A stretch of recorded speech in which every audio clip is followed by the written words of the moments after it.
कांगलुप फुरुप क्याना पुन्न खुंदारिबा लमदमनि मणिपुर की असिगुमलबा कांगलुप सिंगी ओइबा तोंगान तोंगान बा कल्चर के हमरमना पुन्ना सेम लमदम अमोइबना लमदम असिबु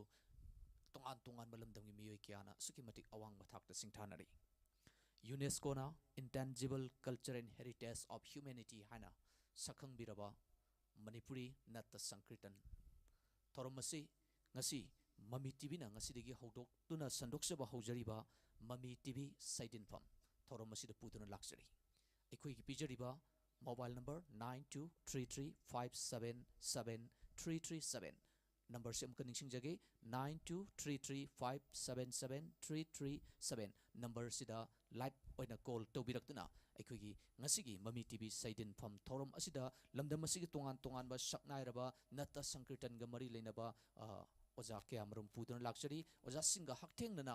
अदोम अदोम की खंगबिनिंग बकया तानबिनिंग बकया तानदुना एकुगी लमदम असे हेना चौखटनबगी दमकता माइके द पुरकप यानबगी दमकता मयाम पुन्ना थौदांग यामिनसी हाइना निक्सिंगजरी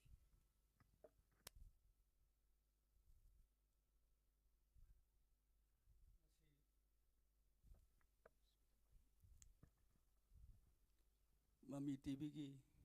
खुथांगदगी तोलबा अनाय खोइना करीगुंबा खरदंग सेवा नमजनबा बिबिरपा लाइबक याम फबनी ngasi अखोइना कच्चगदोरिबा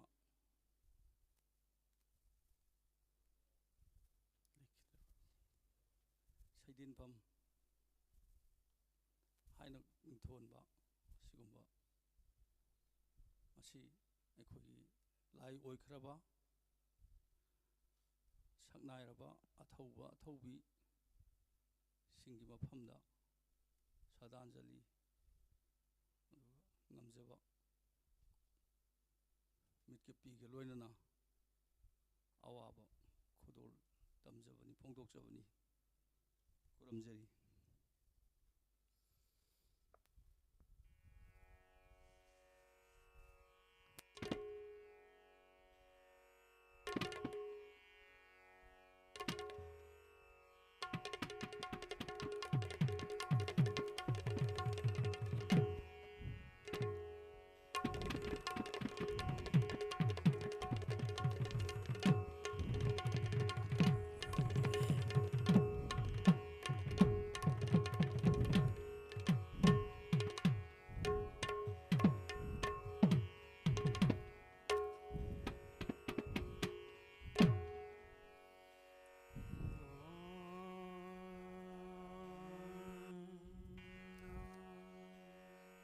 मौफुम कैदे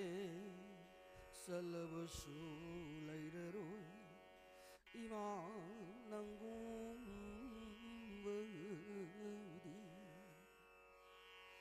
Singh कोइने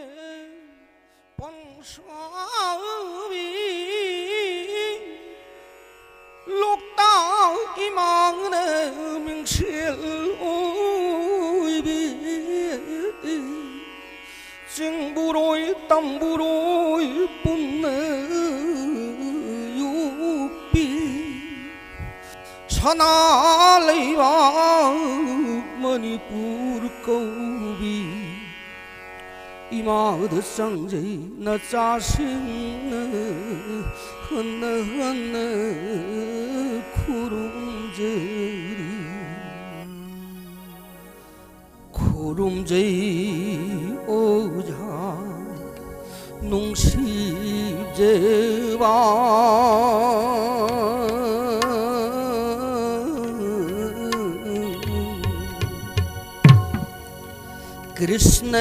कृष्णमका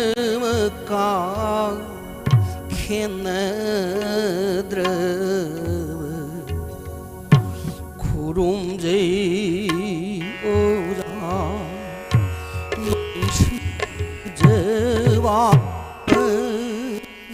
호름제이 오자 농시 저와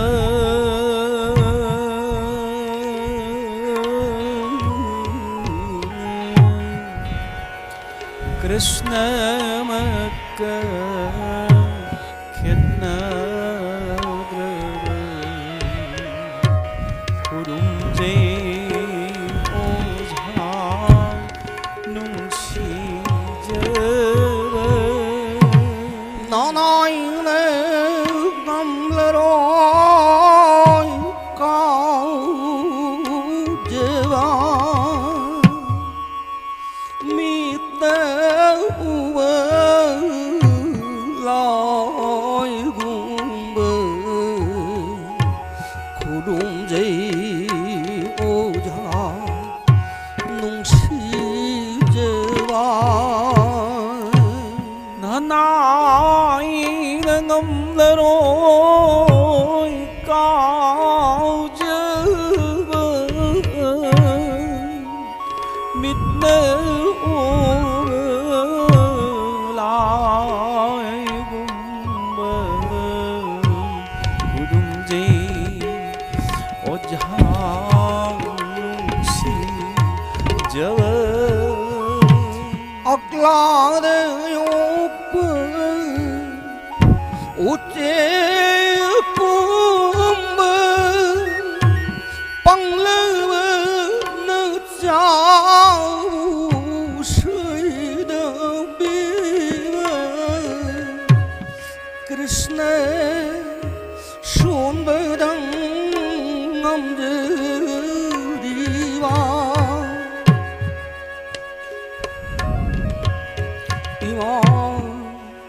lơ mal kaya ni to li bơ khurung dei oja nung si dewa akla de opa uche kumba panglavana chavu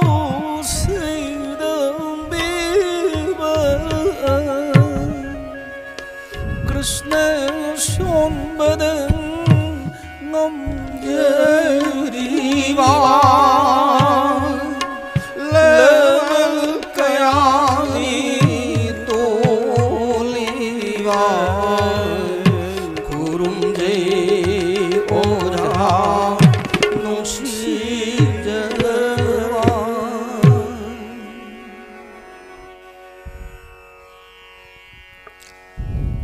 Mami TV na ngasi sinjariba Mami TV Saidenpham thorom asida technical gi issue khar leibana maram orarga ikhuna ngasai pijakhiba live call gi khudong chawa pijakhiba number du katang hongdoksari 7005759819 number sida call tobirakuna live oina call tobirak leharga video call gi kuthangda ngasi Saidenpham thorom asida linkin biriba oja sing asidagi adom gi pamba khangbining ba kya sing adu khangbagi khudong chawa lobiu amokana nixing jage ngasi gi number 7005759819 number sida call tobirakuna Mami TV gi program se saru yabiu program se sangsin ba yanabagi damakta miyamda ngasi gi Saidenpham thorom sida saru yabiriba lamda masigi natta sankritan gi oja sing asi saktak sage ahan namakta da moirang machin manau haina miyamna thiro hindona khangnaraba mairembam oja ranjit aigi hek thangna phamdran leibire oja pungyeba oja ranjit pu ekhugi studio sida hanmakta taram noksari ani subada pung gi oina thogal tobigadaba ekhugi oja Samandram Gandhi oja su ekhugi Mami TV gi studio sida taram noksari lenana ngasigi thoram asida isai gi thogal tobiriba mingona panjarabada oja Basanta Thobal Basanta haina miyamna sakhang nabiraba oja su Mami TV gi studio sida taram noksari luna na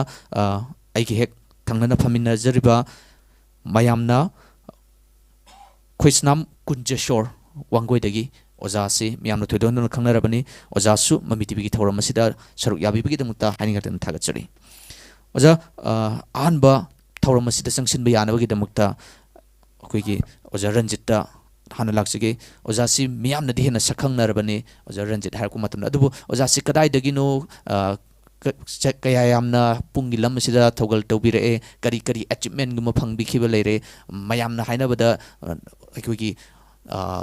ꯂꯝꯗꯝꯁꯤꯗ ꯅꯠꯇꯅ ꯑꯇꯣꯞꯄ ꯃꯐꯝ ꯀꯌꯥꯗ ꯆꯠꯇꯨꯅ ꯊꯧꯒꯜ ꯇꯧꯈꯤ ꯍꯥꯏꯕꯒꯤ ꯄꯥꯎꯁꯨ ꯑꯩꯈꯣꯏꯅꯁꯨ ꯑꯗꯨꯝ ꯇꯥꯖꯔꯦ ꯑꯣꯖꯥꯒꯤ ꯃꯔꯤꯛ ꯆꯨꯝꯕ ꯄꯥꯎꯗꯝ ꯈꯤꯇꯪ ꯍꯥꯟꯅ ꯊꯝꯕꯤꯌꯨ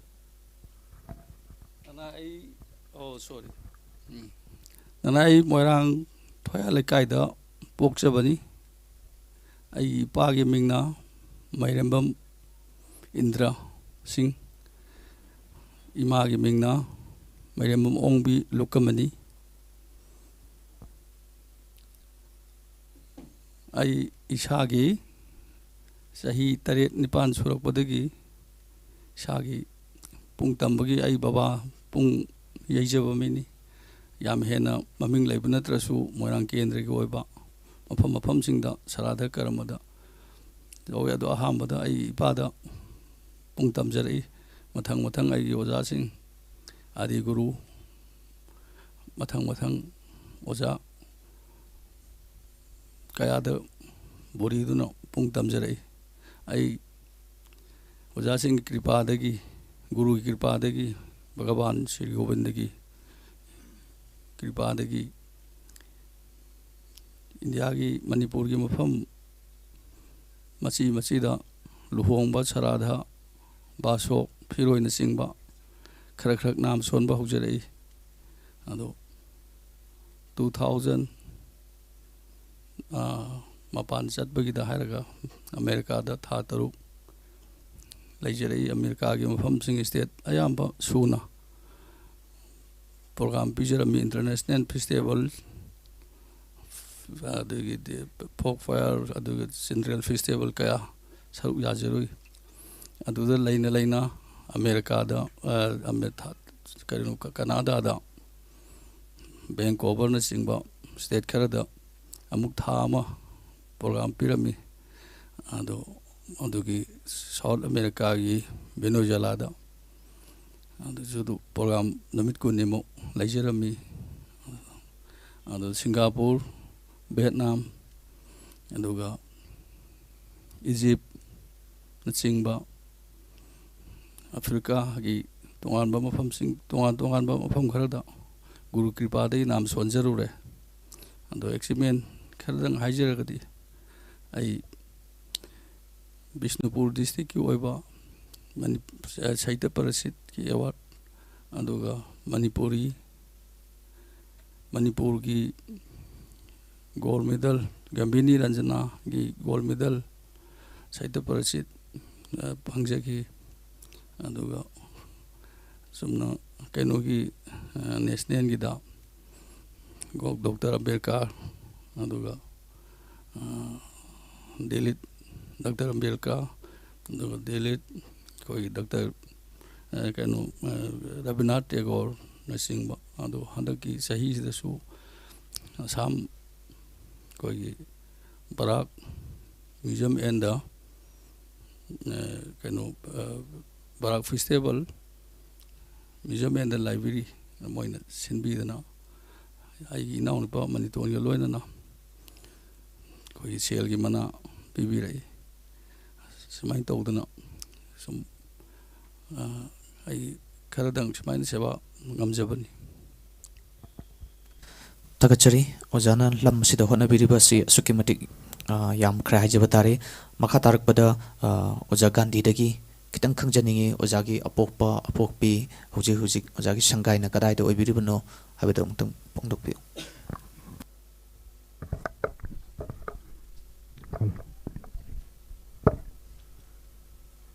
ꯃꯌꯥꯝꯒꯤ ꯃꯐꯝꯗ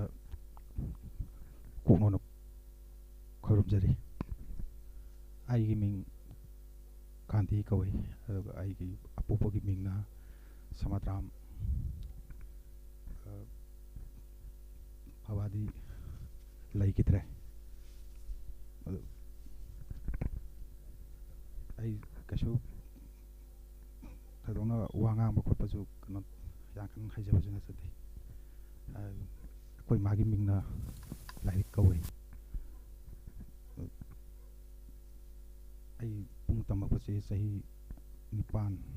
ꯑꯗꯨꯋꯥꯏꯗꯒꯤ ꯇꯝꯕ ꯍꯧꯖꯔꯦ ꯑꯩ ꯁꯤ ꯍꯥꯏꯔ ꯂꯣꯏꯁꯤꯟꯖꯔꯒꯦ ꯊꯥꯒꯠꯆꯔꯤ ꯑꯣꯖꯥ ꯒꯥꯟꯙꯤ ꯃꯈꯥ ꯇꯥꯕꯗ ꯏꯁꯩꯒꯤ ꯂꯝꯗ ꯂꯝꯗꯝ ꯑꯁꯤꯒꯤ ꯇꯣꯉꯥꯟ ꯇꯣꯉꯥꯟꯕ ꯃꯐꯝ ꯀꯌꯥ ꯑꯃꯗ ꯊꯧꯒꯜ ꯇꯧꯕꯤꯔꯤꯕ ओजा अकोइजम बसंता मयामना थौबाल बसंता है खंगनारिबा ओजागी लेफम अदुगा कया यामना लम असिदा मतम कयाम सांगना चंगसिनबिरे करी करी अचिपमेंट लेबिग्रे उंतुंग फोंदोकपि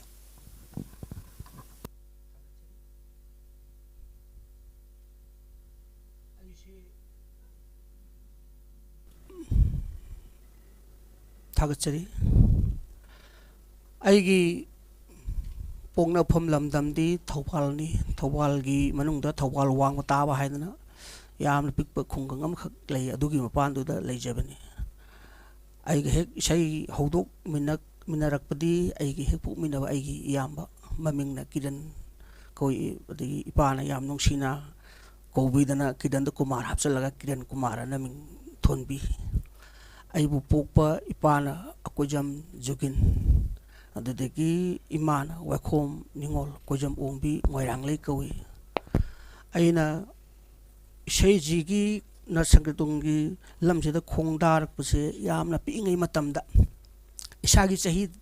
8-9 अदुआदा खोंदाबा हौजरे अईगी गुरुदेव इधौ हाइबतारे इधौ उना ओजा अमखक गुरुदेव आदि गुरुदेव ममा कौबीदना तौबीरगा नामदो ओजागी गुरुदेवदो आदि गुरुदेव नामदो फानजगे अदु समायना कंतौबदि गुरुदेव नामजे क्या फानदि अदु हेक समायना हंदोंजिन तौ कनो मतमजिददि हाइदब यादना नामदो आई फानजगे गुरुदेवगी दुगी मिंगदो वाखोम कुलयायम कौवे सिदा हानबा बोरी रे हारगा मदगी नाम संगीतोन जे सकपा खरका हौरगा अदगी नाम नत संगीतोनदगी अमु खोगी झोलोनगी कांगी खुबाई सेगी अदगी नुपा पलागी अदगी गौर लीलादा संगीतोन अमा हाना हेक हौदोपा मतम संगीतोन सकपजि नुपा पलाना हौदोपगी सिदगी हौरे खोगी इसै सिदा खोंदाबा हौजबसे मतम सिदा खोगी इसनाव जिना सकपा गौर लीलाजी फजना यावजरे अदुगी मतुंगदा अईगी आदि गुरुदेव से याम अहल होइना तौबदुदा आदि गुरु से लाई ओइग्रे मतुंगदा आदि गुरुदेवदगी मथंगदा सगोल सेमगी गुरुदेव मिंगदु फानजगे सगोल सेम उजा मुनाल कौवे गुरुदेव से ओजासिदमु ओजाजिना सिनबिदना ओजासिदमु बोरीदना तमजरगा अखोई माइगैगी ओइना थौबालगी माइगैगी ओइना गौर लीला तंबीबसे अखोई गुरुदेव से याम तंबीबने गुरुदेव से गौर लीला तंबीरबनिना गौर लीलागी इसैजे अहानबदा नुपा पला अमा सकपसे ओजागी सेबोकनिना तौदना ओजाना गौर लीलागी नुपा पलासे अदुम याहलबा सहलबा अदो हुजी गौर लीलादा खरा तोयना यावरक्तबा इसैगी मोंगजे हुजिकता खजिक्तंग सुबो वाले सिदा खरा तोयना तौरक्तबा हाइतारे अदो मसुमाइना तौरगा खोगी पोपी अयु पोकपा इमा इपा सेजना याम वाना होनबिदना तौरगा इथौजना होनबिदना तौरगा गौरिला यावपा हरपदगी नत संगीतोनजिदगी सुम अदगी हौरे पाला यावबा खोगी लुहोंबगी देव करमगी पाला यावबा कदो सुम पाला सुम यावरमगा दि मथंगदा खुंबांगबा मुसकपा दुहारन सुम मतंग काखलकपनेबा इसे सकपो ओइना हाने त फोंगता सकपा नतबा तमना सुम यावरगा मताइदगी यावरगा सुम अदुमयादम यावरकपदि अदुमाय तौर हुजिकसे सुम यावजरगा मयामगी सेवाजे खरगा सुम फंगगा सुम लेजरी थागचरी ओजा बसंता ओजा ओजा खुसनाम कुंजेश्वर द लाक्सगे ओजागी मिंगदेन मयामना खंगनरबने ओजागी अपोकपा अपोकपी अदुगा करम मतमदगी हारिबल हिरम असिदा खोंदाबिरकपगे अदुगा करी करी अचीवमेंट गम फंगबिखिबा लेरे मदुम तंग फोंदोपे थागचरी अहानबा मक्तदा श्री राधा गोविंदबु थमोइदा चेन खुरुमजरी मदी गुरुदेव सिंहबु खुरुमजरी मदी ममी टीवी सिंबीरिबा सैदिनफम हाइरिबा कोई कल्चर की ओइबा कोई सक्सेस सोनजरीबा पुनमकी मखल कयागी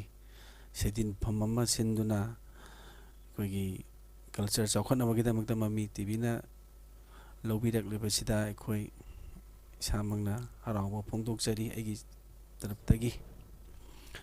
आई अहानबा मक्तदा ऐसे वांगोई हाइरिबा मफम असिदा वांगोई केंद्र की मफम असिदा अखोई लेफ्रापम खाइदेमना खुल अनी लोनबा अमा लई असिदा मफम सिदा ꯄꯣꯛꯆꯔꯛꯏ ꯑꯍꯥꯟꯕ ꯑꯩꯒꯤ ꯂꯥꯛꯈꯤꯕ ꯂꯝꯕꯤꯁꯤ ꯑꯗ ꯑꯩꯒꯤ ꯕꯕꯥꯁꯤ ꯈꯣꯏꯁꯅꯥꯝꯒꯤ ꯃꯤꯡ ꯑꯣꯏꯅ ꯄꯟꯖꯔꯕ ꯈꯣꯏꯁꯅꯥꯝ ꯀ꯭ꯔꯤꯇꯤꯅ ꯏꯙꯧꯗꯣ ꯅꯤꯡꯊꯧꯖꯥꯎ ꯀꯧꯏꯅ ꯍꯥꯏ ꯑꯕꯣꯛꯅ ꯁꯤꯖ ꯀꯧꯏ ꯍꯥꯏ ꯑꯕꯣꯛꯇꯤ ꯎꯅꯍꯧꯏ ꯏꯙꯧꯗꯨꯗꯤ ꯎꯅꯍꯧꯗ꯭ꯔꯦ ꯏꯙꯧꯗꯨ ꯂꯥꯏꯔꯤꯛ ꯇꯧꯕ ꯂꯝꯗꯝꯒꯤ ꯈꯔ ꯃꯌꯥꯝꯅ ꯁꯦꯕꯥ ꯇꯧꯍꯟꯕ ꯏꯙꯧꯅꯦꯅ ꯍꯥꯏ ꯕꯕꯥꯅ ꯍꯧꯖꯤꯛ ꯗꯥꯟꯁ ꯑꯦꯀꯥꯗꯃꯤꯗ ꯍꯧꯖꯤꯛ ꯒꯨꯔꯨ ꯑꯍꯜ ꯑꯣꯏꯅ ꯑꯩꯈꯣꯏꯒꯤ ꯚꯤꯖꯤꯇꯤꯡ ꯒꯨꯔꯨꯗ ꯃꯌꯥꯝꯒꯤ ꯁꯦꯕꯥ ꯇꯧꯔꯤ ꯍꯥꯏꯇꯥꯔꯦ ꯕꯕꯥꯗꯣ ꯍꯧꯖꯤꯛ ꯂꯩꯔꯤ ꯕꯕꯥꯁꯤ ꯏꯁꯩ ꯁꯛꯆꯕꯅꯤ ꯑꯩꯒꯤ ꯏꯃꯥ ꯃꯤꯡ ꯖꯥꯅꯀꯤ ꯀꯧꯏ ꯄꯥꯉꯟ ꯁꯤꯄꯥꯏꯗꯒꯤ ꯏꯃꯥ ꯑꯩꯒꯤ ꯏꯆꯤꯜ ꯏꯅꯥꯎ ꯏꯆꯦ ꯑꯅꯤ ꯑꯃ ꯋꯥꯡꯒꯣꯏꯗ ꯑꯃ ꯑꯣꯡꯉꯤ ꯊꯧꯅꯥꯎꯖꯝꯗ ꯀꯃꯂꯥꯅꯤꯅ ꯑꯃ ꯑꯗꯒꯤ ꯍꯤꯌꯥꯡꯊꯥꯡꯗ ꯑꯃ ꯑꯣꯡꯉꯤ ꯍꯩꯁꯅꯥꯝꯗ ꯄ꯭ꯔꯦꯃꯤꯂꯥꯅ ꯑꯃ ꯑꯩꯈꯣꯏ ꯏꯆꯤꯜ ꯏꯅꯥꯎ 3 ꯄꯣꯛꯆꯕꯅꯤ ꯑꯩꯅ ꯈ꯭ꯋꯥꯏ ꯏꯇꯣꯟ ꯇꯣꯟꯕꯅꯤ ꯑꯩꯁꯦ ꯌꯥꯝꯅ ꯉꯜꯂꯤꯉꯩꯗꯒꯤ ꯏꯁꯩꯁꯦ ꯇꯧꯔꯛꯑꯦꯅ ꯕꯕꯥꯅ ꯑꯩꯁꯦ ꯄꯤꯛꯂꯤꯉꯩꯗꯒꯤ ꯏꯁꯩ ꯏꯆꯥ ꯅꯤꯄꯥ ꯑꯃꯇꯪ ꯐꯪꯖꯔꯕꯗꯤ ꯑꯩ ꯅꯥꯝ ꯁꯣꯜꯍꯟꯒꯦꯅ ꯈꯟꯖꯔꯛꯄ ꯋꯥꯈꯟꯗꯨꯅ ꯑꯩ ꯄꯤꯛꯂꯤꯉꯩꯗꯒꯤ ꯑꯩꯅ ꯍꯦꯛ ꯃꯤꯀꯞ ꯊꯣꯛꯂꯛꯄꯗꯒꯤ ꯑꯩꯁꯦ ꯏꯁꯩ ꯑꯗꯨꯝ ꯁꯛꯇꯨꯅ ꯂꯩꯔꯝꯃꯦ ꯍꯥꯏꯕ ꯇꯥꯔꯦ ꯕꯕꯥꯅ ꯄꯥꯝꯖꯕꯗꯨ ꯑꯩ ꯉꯁꯤꯐꯥꯎꯗ ꯑꯗꯨꯝ ꯑꯩ ꯇꯨꯡ ꯏꯟꯗꯨꯅ ꯆꯠꯆꯔꯤ ꯍꯥꯏꯇꯥꯔꯦ ꯑꯗꯨꯅ ꯁꯨꯃꯥꯏꯅ ꯕꯕꯥꯅ ꯒꯣꯏꯂꯥ ꯄꯤꯛꯏꯉꯩꯗ ꯒꯣꯏꯂꯥ ꯌꯥꯎꯍꯟꯕꯤꯔꯛꯏ ꯑꯩ ꯑꯕꯤꯔꯥꯝ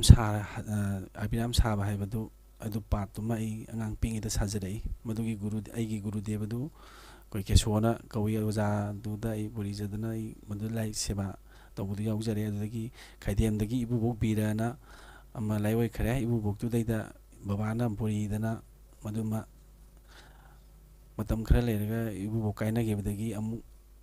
ꯊꯝꯕꯥꯜꯈꯣꯡꯒꯤ ꯃꯤꯡ ꯑꯣꯏꯅ ꯄꯟꯖꯔꯕꯗ ꯑꯩ ꯒꯨꯔꯨꯗꯦꯕ ꯊꯝꯕꯥꯜꯈꯣꯡꯒꯤ ꯑꯣꯖꯥ ꯒꯨꯔꯨ ꯅꯤꯇ꯭ꯌꯥꯏꯕꯤꯗ ꯑꯩ ꯕꯣꯔꯤꯖꯗꯨꯅ ꯑꯩ ꯇꯝꯖꯔꯛꯏ ꯗꯥꯟꯁ ꯑꯦꯀꯥꯗꯃꯤꯗ ꯇꯝꯖꯔꯛꯏ ꯃꯇꯝ ꯁꯥꯡꯅ ꯑꯉꯥꯡ ꯑꯣꯏꯔꯤꯉꯩꯗꯒꯤ ꯈꯨꯕꯥꯛ ꯏꯁꯩ ꯖꯨꯂꯣꯟ ꯗꯦꯕꯤ ꯄꯨꯖꯥ ꯍꯣꯂꯤ ꯑꯗꯨꯃꯥꯏꯅ ꯁꯨꯝ ꯈꯔ ꯁꯨꯝ ꯂꯥꯛꯆꯕꯗꯒꯤ ꯁꯔꯥꯙ ꯐꯤꯔꯣꯏ ꯖꯩꯒ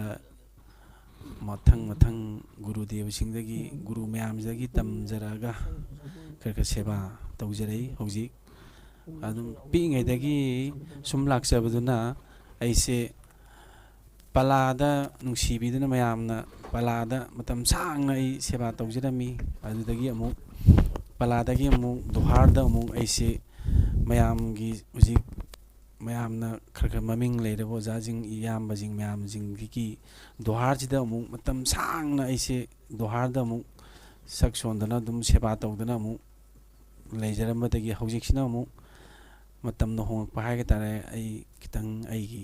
ꯆꯥꯟꯅꯕ ꯂꯦꯡꯒꯥꯗ ꯏꯅꯥꯎꯁꯤꯡꯅ ꯗꯣꯍꯥꯔ ꯆꯠꯄꯤꯗꯅ ꯑꯩꯅ ꯈꯤꯇꯪ ꯁꯛꯄ ꯁꯣꯟꯕ ꯈꯤꯇꯪ ꯇꯧꯖꯔꯛꯏ ꯃꯁꯤ ꯍꯥꯟꯅ ꯑꯩ ꯊꯝꯖꯒꯦ ꯊꯥꯒꯠꯆꯔꯤ ꯑꯣꯖꯥ ꯀꯨꯟꯅꯤꯁꯣꯔ ꯑꯩꯈꯣꯏꯒꯤ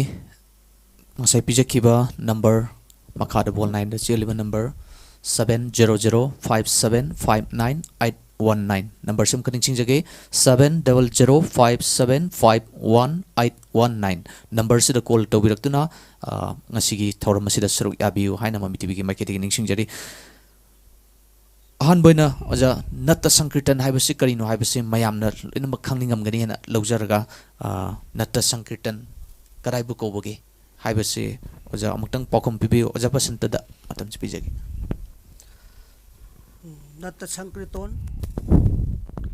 नत्त संकीर्तन से मणिपुरी नत्त संकीर्तन से याम लीबा संगीत मखल अमने मतमजिना तेलबा ngasiगी yamna tenba phambak sida asuk chawpro polama khoina nainaba haibase awabani kon nangsu nangaroi konsu konaroi hena sum thamjege adu khajitang akhang khajitang hangatsege haijege लाइचन सुदबने खनबिरु Bharat वर्ष की मनुंग संगीत की शास्त्र होइबा संगीत लाइबा संगीत सिगी शास्त्र होइबा मयाम लेगरे रत्ना संगीत रत्ना को संगीत दामोदो संगीत परिजा हाइबा मसिंग खंगदना याम लेगरे सिगी संगीत सिदा भारत की संगीत हना लेबसिदा मंगोंदा ꯁꯥꯁꯇ꯭ꯔ ꯑꯣꯏꯕ ꯌꯨꯝꯐꯝ ꯑꯣꯏꯕ ꯉꯥꯛꯇꯅꯤ ꯑꯗꯨꯕꯨ ꯃꯅꯤꯄꯨꯔꯤ ꯅꯠꯇ ꯁꯪꯒꯤꯇꯣꯟ ꯍꯥꯏꯕ ꯄꯣꯠꯁꯤꯗꯗꯤ ꯍꯥꯏꯔꯤꯕ ꯁꯥꯁꯇ꯭ꯔ ꯑꯣꯏꯔꯤꯕ ꯄꯣꯠꯁꯤꯅ ꯄꯥꯗꯝ ꯂꯥꯛꯄ ꯉꯝꯗꯕ ꯑꯗꯨꯒꯨꯝꯕ ꯄꯣꯠ ꯑꯃꯅꯤ ꯃꯅꯤꯄꯨꯔꯤ ꯅꯠꯇ ꯁꯪꯒꯤꯇꯣꯟꯁꯤ ꯅꯠꯇ ꯁꯪꯒꯤꯇꯣꯟꯗꯤ ꯀ꯭ꯔꯤꯁꯅꯒꯤ ꯁꯦꯕꯥꯅꯤ ꯀ꯭ꯔꯤꯁꯅ ꯚꯛꯇꯤꯗ ꯆꯪꯕꯅꯤ ꯄ꯭ꯔꯦꯝ ꯚꯛꯇꯤꯒꯤ ꯑꯣꯏꯕ ꯊꯕꯛꯅꯤ ꯃꯥꯗꯤ ꯄꯨꯡ ꯏꯁꯩ ꯖꯒꯣꯏ ꯑꯗꯒꯤ ꯎꯄꯥꯁꯅꯥ ꯄꯨꯖꯥ ꯑꯃ ꯇꯧꯔꯒ ꯅꯠꯇ ꯁꯪꯀꯤꯔꯇꯟ ꯙ꯭ꯌꯥꯟ ꯑꯗꯨꯗ ꯚꯛꯇꯤ ꯑꯃꯒ ꯌꯥꯎꯔꯒ ꯄ꯭ꯔꯦꯝꯒ ꯌꯥꯎꯔꯒ ꯄꯨꯂꯞ ꯏꯕꯨꯡꯉꯣꯗ ꯁ꯭ꯔꯤ ꯀ꯭ꯔꯤꯁꯅ ꯀꯠꯆꯕ ꯃꯐꯝ ꯑꯃꯈꯛꯁꯤꯗ ꯂꯩꯔꯤ ꯃꯥꯕꯨ ꯀꯠꯄ ꯃꯇꯝꯗ ꯇꯥꯜ ꯀꯥꯏꯕ ꯌꯥꯗ꯭ꯔꯦ ꯇꯥꯟ ꯑꯔꯦꯞꯄꯅꯤ ꯑꯗꯒꯤ ꯃꯇꯝ ꯑꯔꯦꯞꯄꯅꯤ ꯑꯗꯒꯤ ꯑꯩꯈꯣꯏꯒꯤ ꯄꯥꯡꯊꯣꯛꯀꯗꯧꯔꯤꯕ ꯀꯩꯅꯣꯗꯨ ꯊꯧꯔꯝꯗꯨ ꯑꯇꯣꯞꯄꯅ ꯀꯩꯅꯣ ꯂꯥꯝꯖꯟꯕ ꯌꯥꯗ꯭ꯔꯦ ꯄꯨꯡꯐꯝ ꯔꯤꯇꯨ ꯃꯥꯒꯤ ꯑꯀꯛꯅꯕ ꯇꯥꯜꯗ ꯀꯩꯅꯣ ꯃꯇꯝꯗ ꯌꯥꯝꯅ ꯆꯦꯛꯁꯤꯟꯅ ꯇꯧꯔꯒ ꯄꯥꯡꯊꯣꯛꯄ ꯀꯩꯅꯣꯃꯅꯤ ꯑꯗꯨꯅ ꯃꯅꯤꯄꯨꯔ ꯅꯠꯇ ꯁꯪꯀꯤꯔꯇꯣꯟꯁꯦ ꯀꯩꯅꯣꯅꯦꯅ ꯑꯗꯨꯝ ꯉꯁꯤ ꯀꯩꯅꯣꯗ ꯌꯨꯅꯦꯁꯀꯣꯅ ꯃꯁꯛ ꯈꯪꯕꯤꯔꯤꯕ ꯏꯁꯣꯔꯒꯤ ꯑꯣꯏꯕ ꯊꯕꯛ ꯑꯃꯅꯤ ꯏꯁꯣꯔꯒꯤ ꯑꯣꯏꯕ ꯑꯃꯅꯤ ꯍꯥꯏꯅ ꯑꯗꯨꯃꯥꯏꯅ ꯃꯁꯛ ꯈꯪꯕꯤꯔꯤꯕ ꯁꯤꯅ ꯑꯗꯨꯅ ꯍꯧꯖꯤꯛ ꯅꯠꯇ ꯁꯪꯀꯤꯔꯇꯣꯟꯁꯤꯗꯤ ꯄ꯭ꯔꯤꯊꯤꯕꯤꯒꯤ ꯃꯅꯨꯡꯗ ꯄ꯭ꯔꯤꯊꯤꯕꯤ ꯃꯐꯝꯗ ꯑꯇꯩꯗ ꯎꯕ ꯐꯪꯉꯣꯏ ꯑꯩꯈꯣꯏ ꯃꯅꯤꯄꯨꯔꯁꯤꯗ ꯈꯛꯇꯪ ꯎꯕ ꯐꯪꯒꯅꯤ ꯅꯠꯇ ꯁꯪꯀꯤꯔꯇꯣꯟꯒꯤ ꯃꯥꯒꯤ ꯀꯩꯅꯣꯁꯦ ꯄꯣꯠꯁꯤ ꯃꯅꯤꯄꯨꯔ ꯈꯛꯇꯅꯤ ꯑꯇꯩꯗꯗꯤ ꯂꯩꯔꯣꯏ ꯍꯥꯏꯕ ꯁꯨꯝ ꯊꯝꯖꯩ ꯅꯠꯇ ꯁꯪꯀꯤꯔꯇꯟꯁꯤ ꯑꯩꯈꯣꯏ ꯃꯅꯤꯄꯨꯔꯤꯁꯤꯡꯒꯤ ꯑꯣꯏꯕ ꯍꯥꯏꯇꯥꯔꯦ ꯃꯅꯤꯄꯨꯔꯤ ꯃꯐꯝꯁꯤꯗ ꯐꯪꯕꯅꯤ ꯑꯇꯣꯞꯄꯁꯤꯡꯒꯗꯤ ꯈꯦꯠꯅꯕꯅꯤ ꯍꯥꯏꯅꯁꯨ ꯑꯣꯖꯥꯅ ꯊꯝꯕꯤꯔꯤ ꯑꯣꯖꯥ ꯑꯩꯈꯣꯏꯅ ꯍꯥꯟꯅ ꯆꯍꯤ ꯈꯔꯒꯤ ꯃꯃꯥꯡꯗ ꯍꯥꯏꯇꯥꯔꯦ ꯎꯖꯈꯤꯕ ꯑꯗꯨꯒ ꯍꯧꯖꯤꯛ ꯑꯣꯏꯔꯤꯕꯁꯤꯒ ꯅꯠꯇ ꯁꯪꯀꯤꯔꯇꯟꯒꯤ ꯐꯤꯕꯝꯁꯤ ꯁꯨꯝ ꯌꯦꯡꯉꯛꯄ ꯃꯇꯝꯗ ꯍꯥꯟꯅꯅ ꯏꯟꯚꯣꯜꯞ ꯇꯧꯔꯝꯕꯒꯤ ꯆꯥꯡ ꯑꯗꯨꯒ ꯍꯧꯖꯤꯛꯀꯤ ꯃꯤꯔꯣꯜ ꯑꯁꯤꯒ ꯁꯨꯝ ꯌꯦꯡꯅꯔꯨꯕ ꯃꯇꯝꯗ ꯈꯔ ꯃꯔꯥꯏ ꯆꯥꯏꯊꯔꯛꯄꯒꯨꯝꯅ ꯎꯖꯕ ꯍꯥꯏꯇꯥꯔꯦ ꯃꯁꯤꯒꯤ ꯃꯔꯝꯁꯤ ꯑꯣꯖꯥ ꯀꯔꯤ ꯑꯣꯏꯕ ꯌꯥꯕꯒꯦ ꯍꯥꯏꯕꯁꯤ ꯑꯣꯖꯥ ꯀꯨꯟꯖꯦꯁꯣꯔ ꯈꯤꯇꯪ ꯐꯣꯡꯗꯣꯛꯄꯤꯌꯨ ꯍꯥꯟꯅ ꯑꯣꯏꯔꯝꯂꯤꯕ ꯁꯪꯀꯤꯔꯇꯟꯁꯤ ꯍꯧꯔꯛꯄꯗꯒꯤ ꯉꯁꯤꯐꯥꯎꯗ ꯂꯥꯛꯂꯤꯕꯁꯤꯗ ꯃꯥꯒꯤ ꯅꯤꯡꯊꯧꯔꯣꯟꯗ ꯆꯠꯅꯔꯤꯕ ꯁꯪꯀꯤꯔꯇꯟꯒꯤ ꯄꯔꯝꯄꯔꯥ ꯅꯤꯌꯣꯝꯁꯤ ꯌꯥꯝꯅ ꯆꯥꯎꯈꯠꯅ ꯁꯪꯀꯤꯔꯇꯟꯁꯤ ꯆꯠꯅꯔꯝꯃꯤ ꯑꯣꯖꯥ ꯒꯨꯔꯨꯗꯒꯤ ꯇꯥꯖꯕꯅꯤ ꯑꯩꯈꯣꯏꯅ ꯈꯔ ꯉꯜꯂꯤꯉꯩꯗ ꯈꯔ ꯍꯥꯏꯕ ꯇꯥꯔꯦ ꯆꯍꯤ ꯉꯁꯤꯗꯒꯤꯅ ꯆꯍꯤ 30ꯒꯤ ꯃꯃꯥꯡꯗ ꯑꯩꯈꯣꯏꯅ ꯁꯪꯀꯤꯔꯇꯣꯟꯒꯤ ꯆꯥꯎꯈꯠꯂꯕ ꯐꯖꯕ ꯃꯤꯠꯅ ꯈꯔ ꯒꯨꯔꯨꯗꯦꯕ ꯃꯌꯥꯝꯁꯤꯡꯗꯨꯅ ꯄꯥꯡꯊꯣꯛꯅꯔꯝꯕ ꯁꯪꯀꯤꯔꯇꯣꯟꯗꯨ ꯈꯔ ꯎꯖꯕ ꯐꯪꯍꯧꯋꯤ ꯑꯗꯨꯕꯨ ꯍꯧꯖꯤꯛꯀꯤꯒ ꯈꯦꯠꯅꯕ ꯍꯥꯏꯔꯒꯗꯤ ꯌꯥꯝꯅ ꯍꯥꯏꯅꯤꯡꯕꯗꯤ ꯂꯩꯈ꯭ꯔꯦ ꯑꯗꯨꯕꯨ ꯇꯦꯜꯂꯕ ꯃꯇꯝ ꯈꯔ ꯈꯖꯤꯛꯁꯤꯗ ꯈꯤꯇꯪ ꯄꯣꯏꯟ ꯑꯃꯅꯤ ꯈꯛꯇꯪ ꯂꯧꯈꯠꯆꯒꯦ ꯍꯧꯖꯤꯛ ꯆꯠꯅꯔꯤꯕ ꯁꯪꯀꯤꯔꯇꯟꯁꯤꯗꯤ ꯁꯪꯀꯤꯔꯇꯟꯁꯤ ꯀꯔꯤꯅꯣ ꯍꯥꯏꯒꯗꯕꯅꯣ ꯍꯥꯏꯐꯝ ꯈꯪꯗ꯭ꯔꯦ ꯃꯥꯅ ꯇꯧꯅꯤꯡꯕꯗ ꯇꯧꯔꯦ ꯃꯥꯅ ꯀꯠꯅꯤꯡꯕ ꯃꯑꯣꯡꯗ ꯀꯠꯂꯦ ꯆꯠꯅꯤꯡꯕ ꯃꯑꯣꯡꯗ ꯆꯠꯂꯦ ꯑꯗꯨꯒꯨꯝꯂꯕ ꯐꯖꯈ꯭ꯔꯕ ꯑꯩꯈꯣꯏꯒꯤ ꯃꯍꯥꯁꯪꯀꯤꯔꯇꯟ ꯍꯥꯏꯗꯅ ꯃꯍꯥꯖꯩꯒꯅꯦꯅ ꯍꯥꯏꯗꯅ ꯃꯍꯥꯖꯩꯒꯒꯤ ꯃꯔꯝꯗ ꯃꯌꯥꯝ ꯑꯃ ꯁꯥꯡꯅ ꯂꯩꯈ꯭ꯔꯦ ꯑꯗꯨꯒꯨꯝꯕ ꯑꯔꯨꯕ ꯁꯪꯀꯤꯔꯇꯟꯁꯤ ꯍꯧꯖꯤꯛ ꯁꯤꯖꯤꯟꯅꯔꯤꯕ ꯑꯩꯈꯣꯏꯒꯤ ꯁꯔꯥꯗ ꯀꯔꯝꯕꯗ ꯑꯗꯒꯤꯗꯤ ꯂꯨꯍꯣꯡꯕꯗ ꯁꯤꯖꯤꯟꯅꯔꯤꯕ ꯁꯪꯀꯤꯔꯇꯣꯟꯁꯤ ꯌꯦꯡꯕꯗ ꯑꯗꯨꯛꯀꯤ ꯃꯇꯤꯛ ꯃꯔꯥꯏ ꯆꯥꯏꯊꯔꯦ ꯍꯥꯏꯅ ꯑꯩ ꯊꯝꯖꯒꯦ ꯑꯗꯣ ꯑꯁꯤꯒꯤ ꯍꯦꯟꯅ ꯐꯒꯠꯂꯛꯅꯕ ꯄꯣꯏꯟꯁꯨ ꯈꯔꯗꯤ ꯂꯩ ꯑꯗꯨꯕꯨ ꯃꯁꯤꯗ ꯑꯩꯅ ꯄꯥꯛ ꯁꯟꯅ ꯍꯥꯏꯖꯕꯗꯤ ꯇꯤꯛꯅꯖꯗꯦ ꯑꯗꯨꯕꯨ ꯈꯔ ꯃꯈꯩꯗꯤ ꯆꯥꯏꯊꯔꯦ ꯍꯥꯏꯕꯁꯤꯗ ꯑꯩ ꯊꯝꯖꯒꯦ ꯍꯥꯟꯅ ꯂꯩꯔꯝꯃꯤꯕ ꯁꯪꯀꯤꯔꯇꯣꯟꯁꯤꯗꯩꯗ ꯑꯣꯖꯥꯈꯩꯅ ꯉꯥꯛꯇꯅ ꯄꯂꯥ ꯌꯥꯝꯅ ꯂꯦꯞꯄꯤ ꯑꯗꯒꯤꯗꯤ ꯅꯤꯇꯤ ꯅꯤꯌꯣꯝ ꯆꯨꯝꯅ ꯑꯩꯈꯣꯏꯒꯤ ꯄꯔꯝꯄꯔꯥꯒ ꯅꯛꯅ ꯌꯥꯝꯅ ꯃꯑꯣꯡ ꯇꯥꯅ ꯁꯛ ꯁꯣꯟꯅꯔꯝꯃꯦ ꯍꯥꯏꯇꯥꯔꯦ ꯑꯗꯨꯕꯨ ꯍꯧꯖꯤꯛꯇꯤ ꯎꯕ ꯐꯪꯗ꯭ꯔꯦ ꯌꯥꯝ ꯇꯥꯡꯅ ꯎꯔꯦ ꯍꯧꯖꯤꯛꯁꯤꯅ ꯄꯂꯥ ꯌꯥꯝꯁꯤꯜꯂꯛꯇ꯭ꯔꯦ ꯑꯗꯒꯤꯗꯤ ꯄꯂꯥ ꯌꯥꯝꯗꯅꯕ ꯋꯥꯍꯩꯁꯤꯅ ꯍꯥꯟꯅ ꯄ꯭ꯔꯖꯥꯗ ꯁꯟꯇꯣꯛꯄꯅ ꯍꯦꯟꯖꯜꯂꯛꯑꯦ ꯄꯂꯥ ꯌꯥꯝꯃ ꯀꯔꯤ ꯀꯥꯟꯅꯗꯣꯏꯅꯣ ꯍꯥꯏꯕꯒꯤ ꯄꯣꯠꯁꯤꯗ ꯍꯦꯟꯖꯜꯂꯛꯑꯕꯅꯤꯅ ꯑꯩꯈꯣꯏ ꯚꯥꯕꯣꯛꯁꯤꯡꯁꯤꯁꯨ ꯑꯗꯒꯤ ꯀꯠꯆꯔꯤꯕ ꯌꯨꯝꯕꯨꯁꯤꯡꯁꯤꯁꯨ ꯁꯤꯗ ꯍꯦꯟꯅ ꯌꯥꯔꯕ꯭ꯔꯥꯅ ꯍꯥꯏꯔꯕꯒꯤ ꯔꯣꯝꯗ ꯍꯦꯟꯅ ꯆꯪꯁꯤꯜꯂꯛꯄ ꯃꯁꯤꯅ ꯑꯩꯈꯣꯏꯒꯤ ꯑꯐꯕ ꯑꯃꯁꯨꯡ ꯐꯠꯇꯕ ꯍꯥꯏꯕ ꯄꯣꯠꯇꯨꯗꯤ ꯃꯗꯨ ꯅꯩꯅꯔꯒꯗꯤ ꯃꯁꯤꯒꯤꯗꯃꯛꯇ ꯅꯩꯅꯕ ꯑꯃ ꯊꯝꯕꯤꯔꯒꯗꯤ ꯃꯁꯤꯗ ꯌꯥꯝꯅ ꯁꯥꯡꯅ ꯃꯇꯝ ꯄꯤꯕꯤꯔꯒꯗꯤ ꯈꯔ ꯑꯗꯨꯝ ꯅꯩꯅꯕ ꯌꯥꯒꯅꯤ ꯑꯗꯨꯒ ꯇꯦꯜꯂꯕ ꯃꯇꯝꯁꯤꯗꯗꯤ ꯃꯗꯨꯒꯤ ꯂꯣꯏꯅ ꯁꯥꯡꯅ ꯍꯥꯏꯕꯗꯨꯗꯤ ꯉꯝꯖꯔꯔꯣꯏ ꯑꯣꯖꯥ ꯒꯨꯔꯨꯁꯤꯡ ꯌꯥꯝꯅ ꯂꯩꯕꯅꯤꯅ ꯑꯩꯈꯣꯏꯅꯁꯨ ꯌꯥꯝꯅ ꯀꯥ ꯍꯦꯟꯅ ꯐꯣꯡꯗꯣꯛꯆꯕ ꯉꯝꯖꯗꯦ ꯊꯥꯒꯠꯆꯔꯤ ꯑꯣꯖꯥ ꯑꯣꯖꯥ ꯔꯟꯖꯤꯠ ꯍꯥꯟꯅ ꯂꯩꯔꯝꯕ ꯁꯪꯀꯤꯔꯇꯟꯒꯤ ꯃꯑꯣꯡꯒ ꯍꯧꯖꯤꯛ ꯂꯩꯔꯤꯕꯁꯤꯒ ꯑꯣꯖꯥ ꯀꯩꯅꯣꯅꯁꯨ ꯐꯣꯡꯗꯣꯛꯄꯤꯔꯦ ꯑꯣꯖꯥ ꯀꯨꯟꯖꯦꯁꯣꯔꯅꯁꯨ ꯈꯦꯠꯅꯕ ꯈꯔ ꯃꯈꯩꯗꯤ ꯂꯩꯔꯦ ꯍꯥꯏꯕꯁꯦ ꯀꯔꯤ ꯈꯦꯠꯅꯕ ꯎꯕ ꯐꯪꯕꯤꯔꯒꯦ ꯑꯩꯅ ꯈꯪꯖꯕ ꯈꯤꯇꯪ ꯄꯟꯖꯒꯦ. ꯑꯩꯁꯦ ꯃꯔꯛ ꯊꯠꯅ ꯑꯩ ꯈꯣꯟꯁꯦ ꯒ꯭ꯔꯣ ꯒ꯭ꯔꯣ ꯂꯥꯎꯔꯦ. ꯑꯩꯈꯣꯏꯒꯤ ꯏꯃꯥꯁꯦ ꯑꯩꯕꯨ ꯄꯣꯛꯄꯤꯕ ꯏꯃꯥꯁꯦ ꯉꯁꯤ ꯂꯩꯈꯤꯗ꯭ꯔꯦ. ꯑꯗꯣ ꯉꯁꯤꯁꯦ ꯃꯥꯒꯤ ꯑꯁꯇꯤ ꯁꯟꯆꯣꯏꯅꯤ. ꯑꯗꯣ ꯏꯃꯥꯁꯦ ꯆꯍꯤ 102ꯃꯨꯛ ꯄꯨꯟꯁꯤ. ꯃꯥꯁꯦ 102ꯃꯨꯛ ꯁꯨꯈ꯭ꯔꯦ. ꯏꯃꯥꯁꯦ ꯅꯨꯡꯁꯤꯕ ꯄ꯭ꯔꯦꯝꯅ ꯍꯥꯏꯇꯥꯔꯦ ꯈꯔ ꯀꯞ ꯈꯔ ꯏꯃꯣꯁꯟ ꯈꯔ ꯅꯨꯡꯉꯥꯏꯇꯕꯒ ꯈꯣꯟꯖꯦꯜꯒꯁꯤ ꯏꯐꯥ ꯐꯥꯖꯤꯟꯕ. ꯇꯉꯥꯏ ꯐꯗꯅ ꯃꯃꯤ ꯇꯤꯚꯤꯅ ꯌꯥꯎꯕꯤꯌꯨ ꯇꯥꯛꯄꯤꯔꯛꯄꯗ ꯑꯩꯁꯨ ꯌꯥꯎꯅꯤꯡꯃꯟꯗꯅ ꯏꯃꯥꯒꯤ ꯅꯨꯡꯉꯥꯏꯇꯕ ꯑꯋꯥꯕ ꯃꯌꯥꯝꯗꯣ ꯅꯥꯀꯟꯗ ꯊꯩꯗꯣꯛꯑꯀꯥꯟꯗ ꯑꯩ ꯁꯣꯏꯗꯅ ꯌꯥꯎꯖꯒꯦ ꯍꯥꯏꯗꯅ ꯂꯥꯛꯆꯕꯅꯤ. ꯑꯗꯨꯕꯨ ꯑꯩꯒꯤ ꯄꯨꯛꯅꯤꯡ ꯑꯗꯨꯒ ꯈꯣꯟꯖꯦꯜ ꯅꯨꯡꯖꯦꯜꯁꯦ ꯍꯥꯏꯗꯤ ꯏꯐꯥ ꯐꯥꯖꯤꯟꯕ ꯏꯃꯣꯁꯟ ꯀꯩꯅꯣꯈꯔ ꯈꯤꯇꯪ ꯄꯣꯛꯏ. ꯑꯗꯣ ꯃꯌꯥꯝꯅ ꯉꯥꯛꯄꯤꯒꯅꯦꯅ ꯑꯩ ꯃꯌꯥꯝꯗ ꯈꯨꯔꯨꯝꯖꯔꯤ. ꯃꯃꯥꯡꯉꯩ ꯑꯩꯈꯣꯏꯅ ꯎꯍꯧꯗ꯭ꯔꯕ ꯑꯩ ꯕꯕꯥ ꯆꯍꯤ ꯌꯥꯝꯈ꯭ꯔꯦ. ꯉꯁꯤ ꯂꯩꯔꯒꯗꯤ ꯆꯍꯤ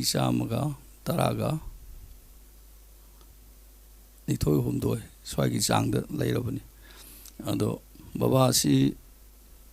ꯕꯕꯥꯅ ꯂꯤꯔꯝꯕ ꯋꯥꯔꯤꯗꯨꯒꯤ ꯕꯕꯥꯒꯤ ꯋꯥꯔꯤ ꯃꯆꯥ ꯑꯃꯇ ꯄꯟꯖꯒꯦ ꯇꯧꯕꯅꯤ. ꯑꯗꯣ ꯕꯕꯥꯅ ꯂꯤꯔꯝꯃꯤ ꯃꯃꯥꯡꯉꯩꯒꯤ ꯑꯣꯖꯥꯁꯤꯡꯅ ꯇꯧꯕꯤꯔꯝꯃꯤꯕ ꯆꯠꯅꯔꯝꯃꯤꯁꯤꯗꯤ ꯏꯕꯨꯡꯉꯣ ꯅꯣꯏꯅ ꯎꯍꯧꯗꯕꯅꯅꯤ. ꯏꯄꯥ ꯋꯥꯔꯤ ꯍꯥꯏꯐꯦꯠꯇꯪ ꯂꯤꯒꯦ ꯇꯥꯎꯅꯦ ꯍꯥꯏꯗꯅ ꯑꯩꯁꯨ ꯄꯨꯡ ꯇꯧꯔꯛꯏ. ꯑꯩꯒꯤ ꯏꯄꯥ ꯏꯃꯥꯅ ꯑꯗꯨꯒ ꯑꯩꯒꯤ ꯏꯄꯟꯁꯤꯡꯅ ꯑꯩꯁꯨ ꯄꯨꯡ ꯇꯧ ꯍꯥꯏꯗꯅ ꯑꯩ ꯄꯨꯡ ꯇꯝꯃꯤ. ꯈꯔ ꯈꯔ ꯁꯣꯟꯗꯅ ꯇꯧꯖꯔꯛꯏ. ꯑꯗꯣ ꯏꯕꯨꯡꯉꯣ ꯑꯩꯁꯦ ꯂꯥꯏꯕꯛ ꯊꯤꯕ ꯍꯥꯏꯕ ꯇꯥꯔꯦ. ꯑꯩꯒꯤ ꯏꯆꯤꯜ ꯏꯅꯥꯎ 19ꯅꯤ. ꯑꯩꯅ ꯅꯨꯄꯥꯗ ꯑꯇꯣꯟꯕ, ꯑꯩꯒꯤ ꯏꯆꯟꯅꯨꯄꯤ ꯑꯃꯇꯪꯅ ꯑꯇꯣꯟꯕꯤ. ꯑꯗꯨꯅ ꯑꯩꯅ ꯄꯨꯡꯀꯛ ꯈꯖꯤꯛ ꯐꯤꯉꯥꯡ ꯁꯦꯠꯄ ꯍꯥꯏꯇꯥꯔꯦ. ꯑꯉꯧꯕ ꯁꯦꯠꯇ꯭ꯔꯤꯉꯩꯒꯤ ꯆꯍꯤ ꯃꯦꯆ꯭ꯌꯣꯔ ꯑꯣꯏꯗ꯭ꯔꯤꯕ ꯅꯧꯔꯤꯉꯩ ꯃꯇꯝꯗꯨꯗ ꯉꯁꯥꯏꯒꯤ ꯏꯃꯥꯁꯨ ꯏꯄꯥꯁꯨ, ꯏꯄꯥꯅ ꯃꯃꯤꯠ ꯎꯗ꯭ꯔꯦ ꯍꯥꯟꯅ ꯎꯔꯝꯕꯗꯒꯤ. ꯏꯃꯥꯁꯨ ꯈꯔ ꯈꯤꯇꯪ ꯀꯩꯅꯣ ꯑꯣꯏꯗꯅ ꯃꯈ꯭ꯋꯥꯡ ꯁꯣꯟꯕꯤ, ꯈꯔ ꯍꯦꯟꯅ ꯁꯣꯟꯕꯤ ꯑꯣꯏꯔꯦ. ꯑꯗꯨꯅ ꯏꯌꯥꯝꯕꯁꯤꯡꯁꯤꯁꯨ ꯑꯩꯕꯨ ꯌꯥꯝ ꯂꯨꯅ ꯇꯧꯏ. ꯏꯄꯥꯕꯨ ꯃꯣꯏꯅ ꯂꯨꯅ ꯇꯧꯏ. ꯑꯗꯨꯕꯨ ꯏꯌꯥꯝꯕꯁꯤꯡꯁꯤꯁꯨ ꯃꯌꯥꯝꯅꯤꯅ ꯂꯩꯇ ꯂꯥꯏꯔꯅꯤꯅ ꯏꯇꯩꯃ ꯑꯃꯁꯨꯡ ꯃꯆꯥꯁꯤꯡ ꯌꯣꯛꯅꯕ ꯃꯕꯨꯛ ꯊꯥꯛꯅꯕ ꯍꯣꯠꯅꯕꯗ ꯃꯆꯤꯗ ꯆꯨꯔꯆꯥꯟꯄꯨꯔꯒꯤ ꯃꯈꯜ ꯂꯩꯔꯤꯕ ꯆꯤꯡꯁꯤꯡꯗ ꯑꯃꯁꯨꯡ ꯃꯐꯝꯗ ꯃꯥꯒꯤ ꯁꯨꯖꯔꯒ ꯇꯥꯟꯖꯔꯒ ꯃꯆꯥꯁꯤꯡꯒꯤ ꯑꯃꯁꯨꯡ ꯅꯨꯄꯤ ꯊꯥꯛ ꯉꯝꯅꯕ ꯆꯦꯟꯅꯕꯗ ꯃꯅꯥꯎ ꯑꯩꯁꯦ ꯅꯨꯡꯁꯤꯅ ꯌꯦꯡꯕ ꯏꯉꯝ ꯉꯝꯗꯦ. ꯎꯔꯒ ꯅꯥꯟꯕꯤꯕ, ꯃꯔꯛꯇ ꯑꯩꯕꯨ ꯐꯧ ꯀꯟꯅ ꯍꯣꯠꯅ ꯍꯥꯏꯕꯤꯕ, ꯊꯥꯒꯠꯄꯤꯕ, ꯅꯁꯛ ꯅꯇꯧ ꯐꯖꯩ ꯅꯪꯗꯤ ꯍꯥꯏꯅ ꯇꯧꯕ, ꯁꯨꯝꯕꯗ ꯇꯧꯕꯤ. ꯑꯩꯉꯣꯟꯗ ꯃꯇꯦꯡ ꯄꯥꯡꯕꯒꯤ ꯆꯥꯡꯁꯦ ꯃꯣꯏꯅ ꯄꯥꯡꯅꯤꯡꯉꯁꯨ ꯏꯉꯝ ꯉꯝꯃꯛꯇꯕ. ꯑꯗꯨꯅ ꯑꯩꯈꯣꯏꯒꯤ ꯀꯥꯡꯒꯤ, ꯑꯩꯈꯣꯏꯒꯤ ꯖꯨꯂꯣꯟꯒꯤ, ꯆꯣꯏꯗꯦꯞꯀꯤ ꯇꯧꯕꯁꯤꯗ ꯉꯁꯥꯏꯒꯤ ꯐꯤ ꯍꯣꯡꯗꯣꯛꯅꯔꯀꯥꯟꯁꯤꯗ ꯏꯃꯥꯅꯁꯨ ꯁꯣꯜꯂꯦ, ꯏꯄꯥꯁꯨ ꯃꯃꯤꯠ ꯎꯗ꯭ꯔꯦ. ꯑꯗꯨꯅ ꯍꯔꯥꯎ ꯆꯠꯇꯅ ꯇꯧꯔ ꯐꯩꯖꯣꯝꯗꯣ ꯂꯥꯡꯉꯦꯅ ꯁꯦꯠꯂ ꯆꯠꯂꯦ. ꯐꯤ ꯍꯣꯡꯗꯣꯛꯑꯝꯗꯥꯏꯗ ꯏꯕꯨꯡꯉꯣ ꯑꯣꯖꯥꯅ ꯐꯤ ꯍꯣꯡꯗꯣꯛꯄꯒꯤ ꯐꯨꯔꯤꯠ ꯂꯧꯊꯣꯛꯑꯀꯥꯟꯁꯤꯗ ꯑꯣꯖꯥꯅ ꯏꯟꯗ꯭ꯔ ꯁꯤꯡ ꯂꯥꯛꯑꯣ ꯅꯪ ꯑꯣꯖꯥ ꯋꯥ ꯍꯥꯏꯒꯦ ꯂꯥꯛꯑꯣ ꯍꯥꯏꯅ ꯇꯧꯔꯒ ꯑꯣꯖꯥꯅ ꯄꯨꯊꯣꯛꯑꯦ. ꯑꯗꯨꯒꯅꯦ ꯂꯥꯏꯒꯤ ꯃꯟꯗꯤꯔꯒꯤ ꯃꯔꯨꯝꯗꯨꯗ ꯆꯪꯁꯤꯜꯂꯀꯥꯟꯗ ꯃꯅꯤꯡꯗ ꯑꯣꯖꯥꯗꯩ ꯐꯨꯔꯤꯠ ꯂꯧꯊꯣꯛꯑ ꯑꯣꯖꯥꯗꯩ ꯂꯨꯀꯨꯟꯒ ꯎꯔꯤꯛꯀꯗꯣ ꯕꯕꯥꯗ ꯁꯤꯕꯤꯔꯛꯏ. ꯑꯣ ꯑꯩꯁꯨ ꯎꯔꯤꯛ ꯂꯨꯀꯨꯟ ꯌꯥꯎꯔꯛꯇ꯭ꯔꯦ ꯑꯗꯨꯅꯅꯤꯅꯦ.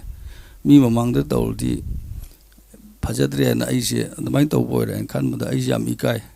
ꯑꯗꯨꯕꯨ ꯑꯣꯖꯥꯁꯤꯡꯒꯤ ꯃꯃꯥꯡꯉꯩ ꯆꯠꯅꯕꯤꯒꯤ ꯀꯟꯅ ꯇꯝꯅꯕꯤ. ꯑꯣꯖꯥꯁꯤꯡ ꯄꯩꯁꯥ ꯊꯣꯛꯇꯦ. ꯑꯗꯨꯅ ꯃꯇꯝꯗꯨꯒꯤ ꯑꯣꯖꯥꯁꯤꯡꯁꯤꯗꯤ ꯏꯕꯨꯡꯉꯣ ꯑꯐꯥꯎꯕ, ꯌꯥꯝ ꯐꯥꯎꯕ, ꯃꯌꯥꯝꯅ ꯈꯪꯅꯔꯕ, ꯃꯁꯛ ꯅꯥꯏꯔꯕ ꯑꯣꯖꯥ ꯄꯨꯡꯖꯩꯕꯗꯣ ꯅꯠꯇ꯭ꯔꯒ ꯑꯣꯖꯥ ꯏꯁꯩ ꯁꯛꯄ ꯑꯐꯥꯎꯕꯗꯣ,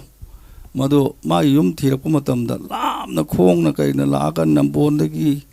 ꯑꯗꯩ ꯑꯔꯥꯞꯄꯗꯒꯤ ꯀꯛꯆꯤꯡꯗꯒꯤ ꯈꯣꯡꯅ ꯂꯥꯛꯑ ꯕꯥꯔꯇꯣꯟ ꯇꯧꯅꯕꯒꯤ ꯀꯥꯁꯦ ꯇꯧꯔꯝꯃꯤ. ꯑꯗꯨꯅ ꯉꯁꯥꯏꯒꯤ ꯑꯣꯖꯥꯗꯨꯒꯤ ꯌꯨꯝ ꯍꯪꯉꯛꯄ ꯃꯇꯝꯗ ꯃꯃꯥꯡ ꯂꯩꯔꯛꯁꯤꯗ ꯁꯨꯝ ꯆꯪꯕꯤꯔꯣ ꯈꯨꯝꯃꯤ. ꯑꯗꯨꯒꯅꯦ ꯌꯨꯝ ꯃꯊꯛꯇ ꯇꯦꯔꯥ ꯄꯥꯏꯕꯤ ꯅꯥꯄꯤ ꯍꯧꯕꯅꯤ ꯑꯣꯖꯥ ꯌꯨꯝꯗꯣ. ꯃꯥꯒꯤꯗꯤ ꯇꯣꯉꯥꯟꯕꯅꯦ, ꯑꯗꯨꯝ ꯈꯪꯒꯅꯤ, ꯑꯗꯨꯝ ꯆꯠꯄꯗ ꯑꯗꯨꯒꯤ ꯀꯣꯟꯊꯣꯡꯗ ꯑꯗꯨꯝ ꯍꯪꯕꯤꯔꯣ, ꯑꯗꯨꯝ ꯈꯪꯒꯅꯤ. ꯍꯥꯏꯗꯤ ꯃꯇꯝꯗꯨꯒꯤ ꯑꯣꯖꯥꯁꯤꯡꯁꯤ mana tawjariba simfamsida thawai hakchang yauna tumba chaba leitna kan honaba senthok lambi gi nataba chadrasu leitrasu mayum bhajadrasu mana tawjariba magi lambi sida haidi loina ka thokchaba haibtare adumai tawraga tawrami aduna oja singsina pung tambi bai sai tambi mutamda kari chagani adubu oja singsina paisa piyu phau piyu haiba nataba छात्र सिंह मागी छात्र सिंह सिना ओजागी ओजागी कनो मरक थना हुजि column लाई call SIM तंग पाइजगे दुगा ओजा वारी मखा तामिनस सनी बन हेलो हेलो कॉल तो विरली बाइसा मम्मी टीवी की साइडिन फम थोरम ने कॉल तो विरली बाइसा मिंग ले फम तंग फुंदो पियो hello वांखै थांजम लेकाय दगिनि लाश्रम थाइबेमा ngasi thauram oja kunji oja haibiyo haibiyo oja kunji dagi basok mate amta tajage na call tawjarakpane soiduna kudol tamanjage karama matangi pambi basok amatagi ama hita yaje basok tagi amta tajage no oja dagi atay atay kari kari gumba kari wafam khangbining ba thambiningba lebi ओजागी सही मथंग मनाव ना सही मरी मंगादंग ताजा होगे याम नुआई आई ngasi si थेंगनाजाबसिदा आई कॉल तौजरकपने ओके ओजागा हाक्थेंगना वारी साबगी खुदोंग जाबदुस लौबियो ओजा कुंजे ओजादगी सही ताजेगे सु हाइबिरगली ओजागा उनदन वारी साबगी खुदोंग जाबस लौबियो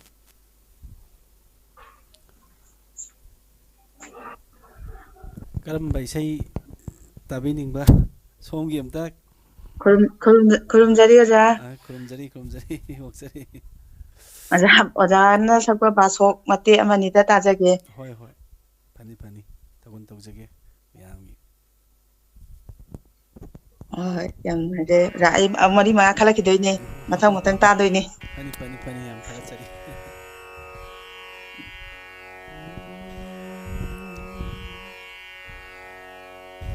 오이드레도 아칼기 사이랭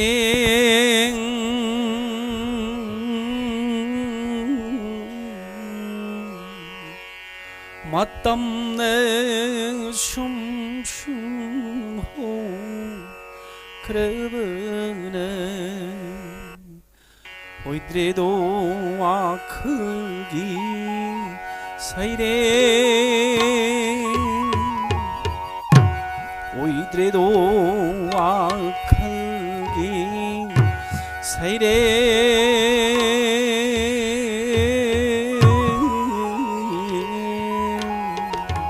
일단 맞담내 춤춤호 그래버네 오이드레도 아칼기 사이레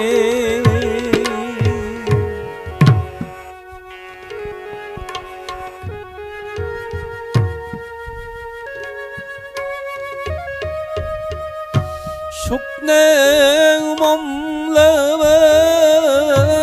아이힝이 오멍니 강지 어와버 오이래도 어림바 오이드래도 아클기 사이래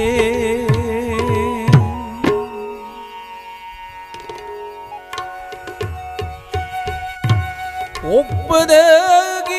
으라다하 아이우세 갑자 그래요 타와 마기 쇼로네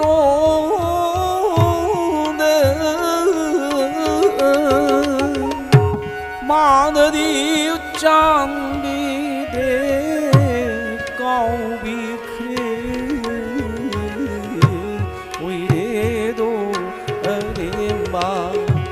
오이드레도 아클기 사이레 थागतसरी कॉल तौबिरकलंबा अदुगा थौगल तौबिरिबा ओजा कुंजोर सानिंग थागतसरी ओजा रंजित ngसागी वाफम मखा ताबी आई खितंग टेंशन जागे आई थमजरीदी ngसागी ममांगगी संकीर्तनगा हजिका खितंग खेनबगी ममी खर लाकपगी हाइदी तंब करी कई खेनबसी मतंग अमतंग पंजनिंगदना तौजबनी खितंग समजिलकांदा अदुमाय तौदना ओजा फावबसी याम लायरबो ओय अदुना ओजागी नेना छात्र सिंगसिना ngamjaba phau sangpai ama sangpai ani ahum mari manga mana ngamjaba khaiga na oja gi da thinba oja na nai khoi katsabani aina oja na kariginu ne aina haijaba noi da khara ngamba dan tawbani kariginu ai lawroi ga hin tawbo oja sing gi phajaba adumain tawbi bungo dubu ai am lai rai padi aduna ngasai gi imanaba singna phau oja gi katpa sangari de puraga ओजाई कोता हजिनबा ओजाना यादा यादा हजिननै आइगिसु नंगसु ngamba खितंग तौदोइराना इमानबसिंग हंगी आइगिदि लैतबनिना अयुक्की चानाबा नुंदांगी चानाबा इमाना यावा होनै अदो मदुदा आइसे इकाय no जावै चत्रे ओजा याम नुंगसी ओजाना loan तौबी आइबो युमदा लाई इंद्र सिंह नंग लाओ कइदु लाक्तैनु लाओ ना नुंगसी ने तौबी लाओ लाओ नंग आइना याम नुंगसी नंग याम फहनिंगी लाओ आइना थेमी ओजाना अनि अहमलक लाई ओजा लाक्सगे दे हायर इकाय न चत्रे आइना खितंग चावरका आइना मु आइसे कमाइ तौसिगे न चलगा मिगी आदा अरोंग नमाइ खोंग न खरा हाइदरगा कुंबीगी इथाइरोम गी चलगा मदुदा थब इंखांग करी लेबाकी नुबाके दुम तौबी खोटबी तौरकांदा खितंग फौ पो मपोनी हंगा कान ओजागी कटकने लाक्सरे हराव हराव लाक्सरे कांदा ओजासे नादना लैरे अदुदगी दुम इकन कलम्बदगी ओजासे खर नाहा ओरप ओइन तौन लैखिद्रे ओजा नतबो ओजासे आइना कनादा तमजिगे सुम खनबदा पुनिंगजे यावनिंगदबा ओजादा नुंगसिबो ओइन सुम तौदना इबुंगा इसु दुमाइन तौदना इसी पांग हौदे अदु ममै थंगदे ममै तौ अदुबो इबुंगो आइना फजना मतमदुदा इपा इमाना कलमबा आई यामबसिंगना आइबो मतेंग पांगबीबो ngamamadi aisi khara chon yabane dobo laibong sum thoi do oramgani ado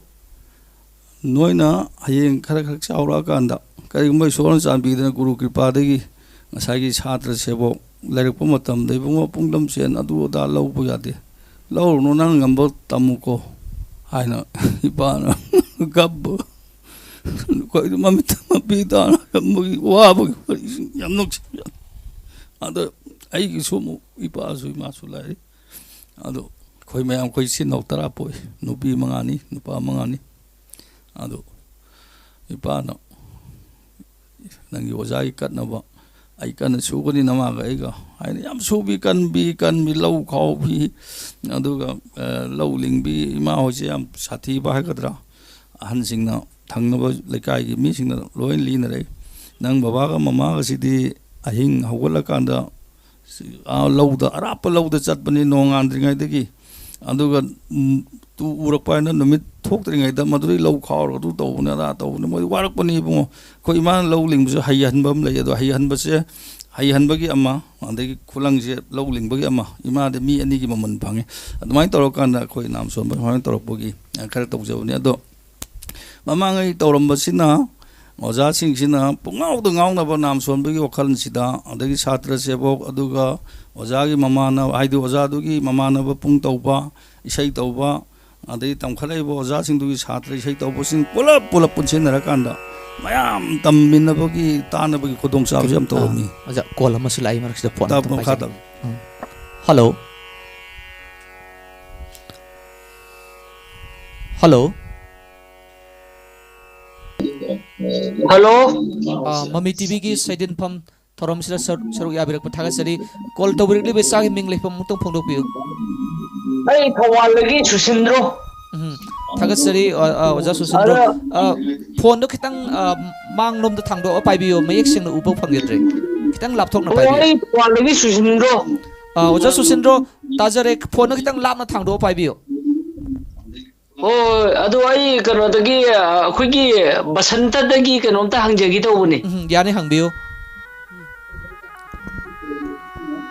하이뷰 하이뷰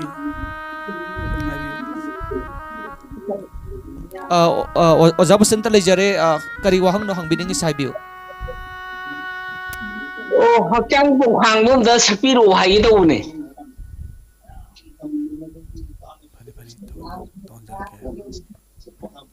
소이드나 쿠돌 타만자게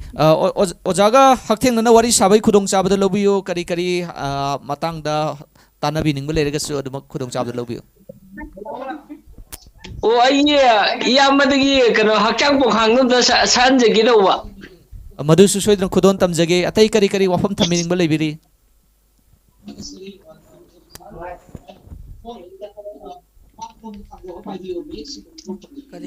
करी हाइबियो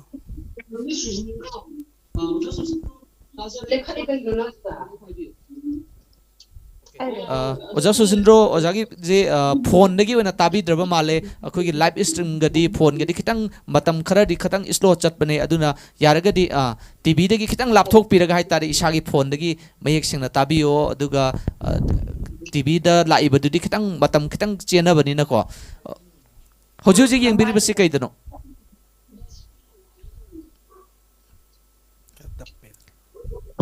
टीवी की केबल दी यंगबिरि ब्रा नत्रगा यूट्यूब लाइव स्ट्रीमिंग सिदी यंगबिरि ब्रा यूट्यूब ता यंगजबने ओ अदुनने खितंग दि तपने फरे अमबोरे यामना नुंगाई असुमाइना कॉल तौदुना सरुक याबिरकपा ओजादगी ओजाना खनबी किबा कनो से थगल सोदा तवन जगे ओजा बसंत तसिनाजरी तौजगे थगल लौजगे 이 나오네 지가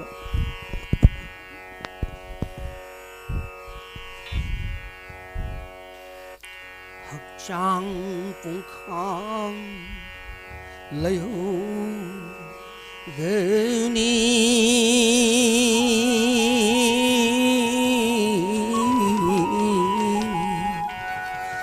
타와이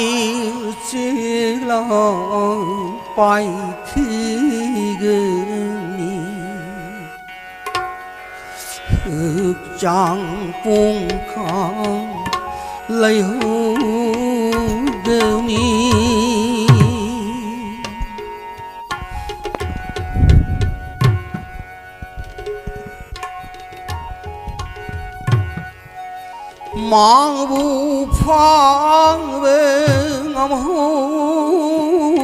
망부팡뱅암호로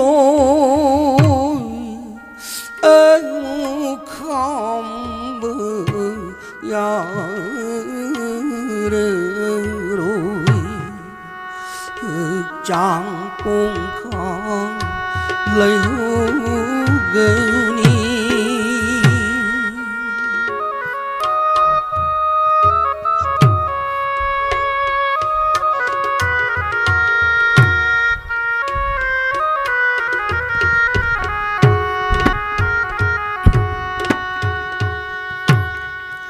우네 우네 우키로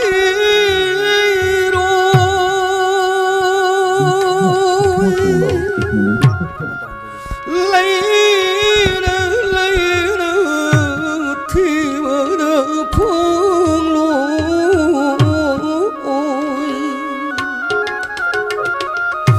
이신대 까베 공고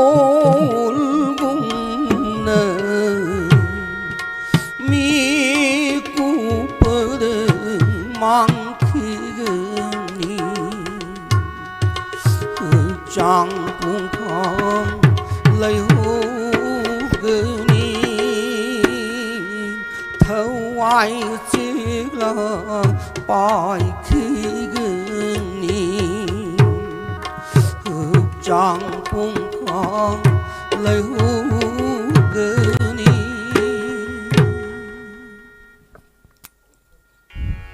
मरक्सिद कॉलम तक पाइजगे हेलो हेलो अरे कितना हाइबियो कॉल तो लिबो इसागी मिंग लेफम ꯑꯩꯒꯤ ꯏꯁꯥꯒꯤ ꯃꯤꯡ ꯇꯈꯦꯜꯂꯝꯕꯝ ꯅꯅꯥꯎ ꯇꯣꯝꯕ ꯁꯤꯡ ꯂꯥꯏꯔꯦꯟ ꯁꯖꯤꯛꯇꯒꯤꯅꯤ ओजना नौतुम्बा ngasi अखोगी सैदिन फम थौरम असिदा लमदम सिगी सकनाइरबा नत्त संकीर्तन की थौगुलोय क्या मफम सिदा पुन्नु लेरे ओजा सिंग असदगी करी करी खंबिनिंगी 오자싱시다기 아이니 강전 이사이 아무튼 좀 따져게 하나 콜 tꯧꯖꯔꯛꯄꯅꯤ soiduna khudol tamanjage kari sai oza basanta amadi koi oza kunji ani dagi duet oina isai se koi gi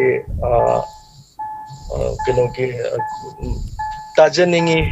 nungsiba bachi gi konjel haina tawbai isai domtang tajaningi soiduna khudol tamanjage ꯑꯩꯈꯣꯏꯒꯤ ꯊꯧꯔꯝ ꯑꯗꯨꯒ ꯑꯁꯤ ꯄꯨꯡꯂꯣꯟꯗꯅꯦ ꯍꯥꯏꯕꯤꯌꯨ ꯄꯨꯡꯗ ꯑꯩꯈꯣꯏꯒꯤ ꯃꯣꯏꯔꯥꯡꯒꯤ ꯑꯩꯈꯣꯏ ꯑꯣꯖꯥ ꯔꯟꯖꯤꯠꯅ ꯌꯩꯕꯤꯔꯤꯕ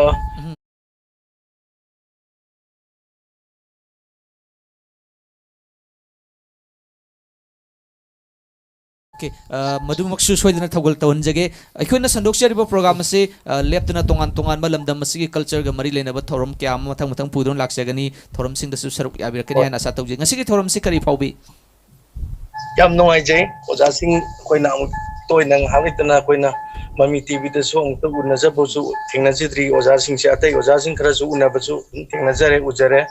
adu ngasigi lokat piriba moirang dagi amadagi koi oja basanta oja adagi aigi ungeiba gandhi sumai lokalakpasidaida yamna nungaijaba mami tv daga tharaktana mamangda haugraba sangiton adagi huji oriba sangiton na chingba sugumba mayamgi mamangda mami tv na santok pirakpasi yamna mami tv thagatsari thagatsari dongi pukning gi oiba wafong kya masu suggestion tawbiba aikoina leptuna su mayamgi damakta thogol tawba ngambo oijage ngasi khanbirakiba isai amadi pungna hana honbi haibadasu khudol tamjari ojasing pungna chonga maron na hobiraba aduga ozagi salok machet ama haipetang thonbiramaga salok machet tu yaiba hek doibaga isai do tabirakba tajaningi nungsiba basi khonjel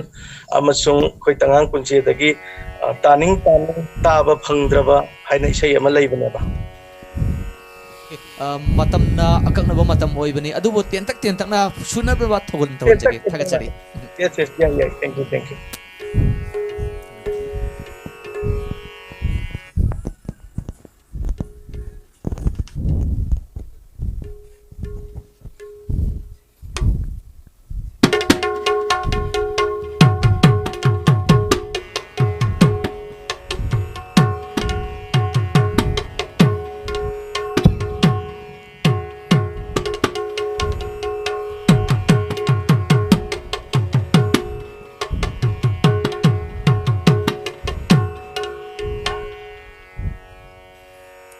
다저닝이도 농시베 맛이 콘젠다 숫가 까웅암대 마하기 미노미시도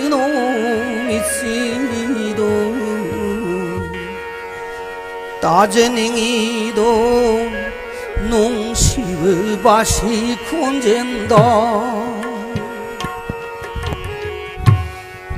다제닝이도 농시의 밭이 콘젠다 쑥가 까웅엄대 마하기 미농미시도 다제닝이도 농시의 밭이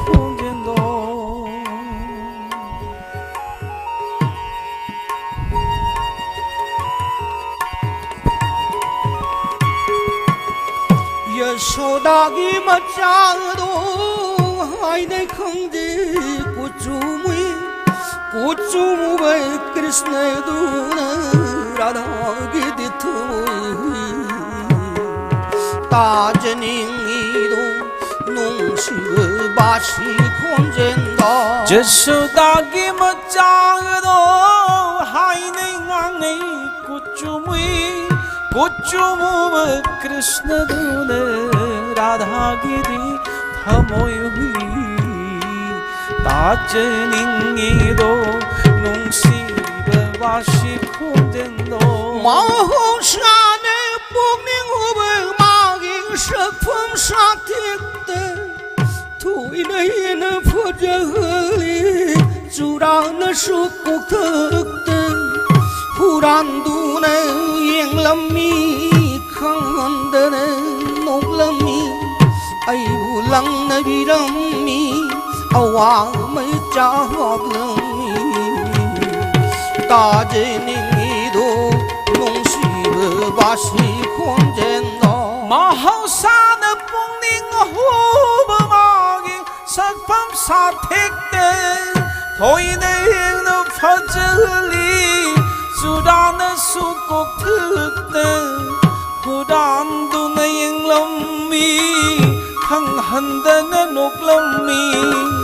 ai bulakna bidammi awama chahavammi atningi nungsibe basi khondenna tagachari ꯑꯩꯈꯣꯏꯒꯤ ꯊꯧꯔꯝ ꯑꯁꯤꯗ ꯂꯦꯞꯇꯅ call ꯇꯧꯕꯤꯔꯛꯇꯨꯅ ꯁꯔꯨꯛ ꯌꯥꯕꯤꯔꯤꯕꯁꯤꯡ ꯑꯩꯈꯣꯏꯒꯤ ꯅꯝꯕꯔꯁꯤ ꯑꯃꯨꯛꯀ ꯅꯤꯡꯁꯤꯡꯖꯒꯦ 70057598119 number ꯑꯁꯤꯗ call ꯇꯧꯕꯤꯔꯛꯇꯨꯅ live programme ꯑꯁꯤꯗ ꯁꯔꯨꯛ ꯌꯥꯕꯤꯌꯨ ꯑꯣꯖꯥ ꯕꯁꯟꯇ ꯕꯥꯁꯣꯛꯁꯤ ꯑꯩꯈꯣꯏꯅ ꯈꯔ ꯑꯉꯥꯡ ꯑꯣꯏꯔꯤꯉꯩ ꯃꯇꯝꯗꯗꯤ ꯌꯥꯝꯅ ꯃꯌꯥꯝꯅ ꯃꯐꯝꯗꯨꯗ ꯕꯥꯁꯣꯛ ꯇꯧꯔꯤꯌꯦ ꯀꯥꯏꯅ ꯍꯥꯏꯔꯒ ꯑꯍꯜꯁꯤꯡꯅ ꯄꯨꯗꯅꯒ ꯆꯠꯂꯒ ꯃꯌꯥꯝ ꯁꯔꯨꯛ ꯌꯥꯕꯁꯦ ꯍꯦꯛ ꯎꯖꯕ ꯍꯥꯏꯇꯥꯔꯦ ꯑꯗꯣ ꯍꯧꯖꯤꯛꯇꯤ ꯁꯨꯝ ꯂꯩꯀꯥꯏꯗꯕꯨ ꯑꯣꯏꯔꯒꯁꯨ ꯈꯔ ꯇꯥꯡꯅ ꯊꯣꯛꯅ ꯇꯥꯔꯕ ꯍꯥꯏꯇꯥꯔꯦ ꯁꯤꯒꯤ ꯀꯩꯅꯣꯁꯦ ꯃꯁꯤ ꯇꯥꯟꯅꯔꯛꯇꯕꯒꯤ ꯃꯔꯝꯁꯤ ꯀꯔꯤ ꯑꯣꯏꯒꯗꯣꯏꯅꯣ ꯅꯠꯇ꯭ꯔꯒ ꯑꯗꯨꯒ ꯕꯥꯁꯣꯞꯁꯤꯒꯤ ꯑꯋꯥ ꯅꯨꯡꯉꯥꯏꯁꯤ ꯀꯔꯤ ꯀꯔꯤ ꯊꯝꯕꯤꯅꯤꯡꯕ ꯂꯩ ꯕꯥꯁꯣꯛꯁꯤ ꯃꯥꯒꯤ ꯅꯥꯌꯤꯀꯥ ꯃꯈꯜ ꯅꯤꯄꯥꯟꯅꯤ ꯅꯤꯄꯥꯟꯁꯤꯗ ꯍꯧꯖꯤꯛ ꯅꯍꯥꯟꯋꯥꯏ ꯊꯥꯏꯅꯒꯤ ꯑꯍꯜ ꯂꯃꯟ ꯕꯥꯁꯣꯛꯀꯤ ꯔꯁ ꯈꯪꯅ ꯔꯁ ꯆꯨꯞꯄꯤꯔꯝꯕ ꯂꯥꯏꯒꯨꯔꯨ ꯖꯣꯟꯁꯤꯡꯗꯤ ꯍꯧꯖꯤꯛꯇꯤ ꯑꯌꯥꯝꯕ ꯂꯩꯇ꯭ꯔꯦ ꯍꯥꯏꯅ ꯂꯧꯖꯒꯦ ꯑꯗꯨ ꯕꯥꯁꯣꯛꯀꯤ ꯐꯖꯕ ꯕꯥꯁꯣꯛꯁꯤ ꯕꯥꯁꯣꯛ ꯍꯥꯏꯕ ꯅꯠꯇꯦ ꯃꯥꯒꯤ ꯀꯩꯅꯣꯗꯤ ꯃꯅꯨꯡꯗꯗꯤ ꯕꯥꯁꯀ ꯁꯠꯖꯥꯅ ꯁꯨꯃꯥꯏꯅ ꯍꯥꯏꯕꯅꯦꯅ ꯇꯥꯛꯄꯤꯔꯝꯃꯤ ꯒꯨꯔꯨ ꯖꯣꯟꯁꯤꯡ ꯑꯗꯨ ꯕꯥꯁꯣꯛꯇ ꯐꯖꯕ ꯃꯥꯒꯤ ꯌꯥꯝꯅ ꯐꯖꯕ ꯃꯅꯨꯡꯗ ꯆꯦꯜꯂꯤꯕ ꯑꯔꯊꯁꯤ ꯐꯖꯅ ꯐꯣꯡꯗꯣꯛꯑꯒ ꯇꯧꯗꯨꯅ ꯂꯩꯈ꯭ꯔꯦ ꯑꯗꯨ ꯍꯧꯖꯤꯛꯀꯤ ꯃꯤꯔꯣꯟꯁꯤꯅꯗꯤ ꯃꯁꯤꯒꯤ ꯔꯁ ꯐꯖꯕꯁꯦ ꯇꯥꯕꯤꯅꯕ ꯃꯤ ꯏꯌꯥꯝ ꯌꯥꯝꯁꯤꯜꯂꯛꯇ꯭ꯔꯦ ꯃꯅꯨꯡꯗ ꯆꯦꯜꯂꯤꯕ ꯄꯣꯠꯁꯦ ꯎꯕꯤꯗ꯭ꯔꯕ ꯃꯄꯥꯟꯒꯤꯗꯨ ꯑꯣꯏꯅ ꯎꯈ꯭ꯔꯕ ꯑꯗꯣ ꯍꯧꯖꯤꯛ ꯇꯥꯔꯤꯕꯁꯤꯗꯤ ꯑꯩꯈꯣꯏꯅ ꯈꯔ ꯌꯥꯎꯕ ꯍꯧꯖꯔꯛꯄꯗ ꯐꯛ ꯄꯔꯦꯡꯗꯨꯒꯤ ꯐꯛ ꯑꯅꯤ ꯑꯍꯨꯝꯒꯤ ꯃꯃꯥꯡꯗ ꯐꯝꯃꯝꯕꯁꯤꯡꯅ ꯍꯧꯖꯤꯛ ꯃꯥꯡꯗ ꯇꯥꯔꯤꯕꯁꯦ ꯑꯗꯣ ꯑꯩꯈꯣꯏꯅ ꯈꯔ ꯁꯣꯟꯖꯔꯛꯄꯗ ꯄꯂꯥ ꯌꯥꯎꯕ ꯍꯧꯖꯔꯛꯄꯒꯤ ꯁ꯭ꯋꯥꯏꯗ ꯑꯣꯖꯥ ꯒꯨꯔꯨ ꯂꯥꯏ ꯑꯣꯏꯈ꯭ꯔꯕ ꯑꯣꯖꯥꯁꯤꯡꯁꯤꯅ ꯁꯛꯑꯝꯕ ꯕꯥꯁꯣꯞ ꯂꯩꯔꯝꯕ ꯇꯧꯔꯝꯕ ꯃꯗꯨꯒꯤ ꯁꯛꯑꯝꯕꯒꯤ ꯁꯩꯁꯛ ꯂꯥꯛꯁꯛ ꯇꯧꯕꯗꯨꯗꯤ ꯃꯁꯤꯗꯤ ꯑꯣꯟꯊꯣꯛꯅ ꯐꯖꯔꯦ ꯑꯩꯈꯣꯏꯅ ꯈꯛꯇꯪ ꯈꯟꯖꯔꯛꯄ ꯊꯦꯡꯅꯖꯕ ꯑꯣꯖꯥꯗ ꯑꯣꯖꯥꯒꯤ ꯅꯥꯝ ꯄꯟꯖꯒꯦ ꯑꯩꯈꯣꯏꯒꯤ ꯀꯩꯅꯣꯒꯤ ꯇꯣꯞꯀꯤ ꯑꯣꯖꯥ ꯑꯗꯒꯤ ꯀꯥꯡꯃꯣꯡ ꯑꯣꯖꯥ ꯁꯨꯃꯥꯏꯅ ꯍꯧꯖꯤꯛ ꯃꯔꯛꯁꯤꯗ ꯀꯣꯜ ꯑꯃ ꯂꯥꯛꯏ ꯀꯣꯜ ꯁꯨꯝ ꯄꯥꯏꯖꯒꯦ ꯑꯗꯨꯒ ꯋꯥꯔꯤ ꯃꯈꯥ ꯇꯥꯃꯤꯟꯅꯁꯤ ꯍꯜꯂꯣ ꯍꯜꯂꯣ ꯍꯜꯂꯣ ꯇꯥꯕꯤꯕ꯭ꯔꯥ ꯇꯥꯖꯔꯦ ꯃꯃꯤ ꯇꯤꯚꯤꯒꯤ ꯁꯩꯗꯤꯟꯐꯝ ꯊꯧꯔꯝꯅꯤ ꯊꯧꯔꯝꯁꯤꯗ ꯁꯔꯨꯛ ꯌꯥꯕꯤꯔꯛꯄ ꯊꯥꯒꯠꯆꯔꯤ ꯑꯗꯣꯝꯒꯤ ꯃꯤꯡ ꯂꯩꯐꯝ ꯍꯥꯏꯕꯤꯌꯨ ꯑꯩꯒꯤ ꯃꯤꯡ ꯑꯦꯜ ꯕꯁꯟꯇ ꯂꯥꯏꯔꯦꯟꯖꯝ ꯕꯁꯟꯇ ꯎꯂꯧꯗꯒꯤ ꯑꯗ ꯑꯩꯈꯣꯏꯒꯤ ꯍꯧꯖꯤꯛ ꯃꯃꯤ ꯇꯤꯚꯤꯅ ꯄꯥꯡꯊꯣꯛꯄꯤꯔꯤꯕ ꯄ꯭ꯔꯣꯒ꯭ꯔꯥꯝꯁꯤꯗ ꯑꯩꯈꯣꯏꯒꯤ ꯄꯨꯡ ꯊꯣꯟꯕꯤꯔꯤꯕ ꯑꯩꯈꯣꯏꯒꯤ ꯑꯣꯖꯥ ꯂꯩꯕꯥꯛꯀꯤ ꯑꯩꯈꯣꯏꯒꯤ ꯃꯤꯡ ꯄꯟꯖꯔꯕꯗ ꯑꯩꯈꯣꯏ ꯃꯣꯏꯔꯥꯡꯒꯤ ꯑꯣꯖꯥ ꯔꯟꯖꯤꯠ ꯄꯨꯡꯂꯣꯟ ꯁꯤꯟꯂꯣꯛ ꯄꯨꯡꯂꯣꯟ ꯐꯖꯕ ꯑꯝꯇ ꯊꯣꯟꯕꯤꯅꯕ ꯁꯣꯏꯗꯅ ꯊꯧꯒꯜ ꯇꯧꯍꯟꯖꯒꯦ ꯑꯇꯩ ꯀꯔꯤ ꯑꯣꯖꯥꯒ ꯍꯛꯊꯦꯡꯅꯅ ꯋꯥꯔꯤ ꯁꯥꯕꯒꯤ ꯈꯨꯗꯣꯡꯆꯥꯕꯗꯨꯁꯨ ꯂꯧꯕꯤꯌꯨ ꯀꯔꯤ ꯑꯣꯖꯥꯒ ꯑꯋꯥ ꯅꯨꯡꯉꯥꯏ ꯇꯥꯟꯅꯅꯤꯡꯕ ꯂꯩꯕꯤꯕꯒꯦ ꯑꯇꯩꯒꯤꯗꯤ ꯀꯩꯅꯣ ꯇꯧꯖꯔꯔꯣꯏꯒꯦ ꯃꯇꯝꯁꯦ ꯇꯦꯟꯅ ꯐꯪꯕꯅꯤꯅ ꯑꯣꯀꯦ ꯊꯥꯒꯠꯆꯔꯤ ꯐꯖꯕ ꯄꯨꯡꯂꯣꯟ ꯑꯃꯇ ꯑꯣꯖꯥꯅ ꯁꯤ ꯈ꯭ꯋꯥꯏꯗꯒꯤ ꯐꯖꯔꯦꯅ ꯈꯟꯕ ꯅꯨꯡꯉꯥꯏꯒꯗꯕ ꯀꯩꯅꯣ ꯇꯧꯕ ꯑꯃꯠꯇ ꯇꯥꯖꯅꯤꯡꯖꯅꯤꯡꯕ ꯊꯥꯒꯠꯆꯔꯤ ꯃꯃꯤ ꯇꯤꯚꯤꯒꯤ ꯄ꯭ꯔꯣꯒ꯭ꯔꯥꯝꯁꯤꯗ ꯁꯔꯨꯛ ꯌꯥꯕꯤꯔꯛꯄꯒꯤꯗꯃꯛꯇ ꯁꯣꯏꯗꯅ ꯑꯣꯖꯥꯗ ꯊꯧꯒꯜ ꯇꯧꯍꯟꯖꯒꯦ ꯊꯦꯡꯛ ꯌꯨ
थागसरे ओजा बसंता औचकी वारी मखा ताबी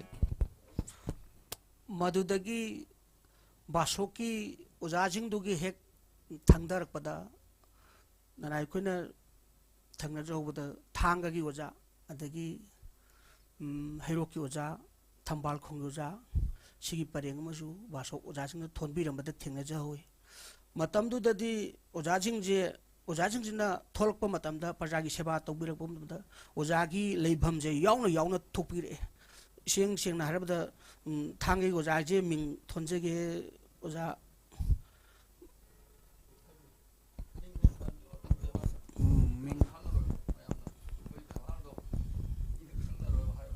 थांगे ओजाजे तातो नमदा थोनबियो थांगे ओजासे थांगे मिंगोइन पंजरबदा खोई नाय खोई नाम सोन पुंग दो बुइसे ओजाई मिंग से पनबदा मिंग हाइबसे ओजाई मिंग बोइन हाइगद्रा आइन व्यवहार लेते हाइबगी अमदुई सिंगनब लेदना मिंग से पन्नदबनी अदुबो मियामना खंगरोदबनिना अखंग बोजासिंगबुदि खंगदबा अदो खंगोइदबा आंगांसिंग इखलकपसिंगदि खंगोइदबनिना थांगगी पुंगयबा ओजा बाबू हारगा मियामना सक खंगनबा इसाइगिना कोई थांगगी ओजा शाम किशोर हौजम शाम किशोर है मियामना खंगनबा थंबाल खोगी ओजा दुगम थोनबिरमो नाम अगोन जिलिस व्यवहार लेते हाइनबर नंग यामना अइना हन्ने सुम थागलतिगी बिजेबगी अदो मिंगोइन पंजरबदा खोगी थबांग खोंगी सक्ता चूदा नानबदा ममिंग लेखरबा खोंजेंदा करीदा याम फावबा मयामना थबांग खोंग ओजार खंगनबा अदुबु मिंग नाम पंजरगदी ओजा नित्याबी हायर खंगनबा होय खल लेबा हाई हैरोकी ओजादुगा हैरोकी होय होय होय ओजा सिंसा ममम पनबदा उखौबा खंगौबा बाबो अमसुंग मखा ताबा नाम सोलिबे सै सकबा पुंगेबा मयामना मिंगसिदंग हेप ताबदा थुकलावबा स्वाइ लावबा पोकनबा आइकोगी प्रजा हाइदि कोगी समाजना संगतोन तौजरिबा अमसुंग पामजरिबा बाबोकसिंगना स्वाइ लावबा थुकलावबा पोकनबा तौगे मफमदा बाबोकसिंग तंग याल हवलगे वांग तंग लावलगे ऐसे हेत तौबो ngamba शक्ति लेबा मिंग पंजरगदी हैरोकी ओजा बोयाय नैसे मिंग पाले व्यवहार याउदे मैम फंबिनु को तंगाई फदना खंगनबा न पंजबनी ओजा इतोचा सुमाइना सुम नामजे सुम नाम सुम फानजरगे ओजाजिंजिना मतमसिदा साअंबा इसेइसि बासो अमा तौगदौरी कटकदौरी हारगदी मानतोपसि चाउरो मातोपसि चनबनते मीसिने के इनरगा बासो अमा तौगदौ ओजाजिंगना तौगदौरिना मतमदुदा याम नहा ओइना अंगांग ओइना बासोतुगी ओजाजिंगदुगी थौगल ओइना पला ओइना याउजरगा ओजाजिंग सकपदो खितंग मित्त उजहवे अदु हौजिकी अखोइना उहौद्रबनिना अखोइ मखादा थोलकपा थोपीरेबा इचिनाउजिंगदी ओजाजिंगना थंबिरंबा सहेक छैदा ओजाजिंग सम मोंग मरिन हौजिकी अखोइगी खादा लापजिंगजिदी मथक्ता लेबा लागुजोन इयामजिंग लेबजिंगदी लोइमक थेंगबिरप ngaktani अखोइ मखादा थोलकपदी मसिदी आई उ भंगद्रबदी मोजी सेंगछना मोजी पाप की हाइगदरा ओजाजिंगना तौबदो थेंगनद्रबनिना अदुमाइना तौए ओजाजिंग थोंना फजना यामना फजना सोनबिरंगरे ओजाजिंग यामना फजबा नत्ता संकीर्तनगी थौगलोन अमसु ओजासिंग नौजि उत्पिरी खुबे ताकपिरिबा ओजा सिगी मिंग सि हेक पन्नदबा अदु ओरगसु हाइतारे पंद्रगदी खंगोइदौरिबनी अखोगी लमदम सिगी मियामना सखंगनरबा अदुबु हौरक्लिबा नहा अखोइनदी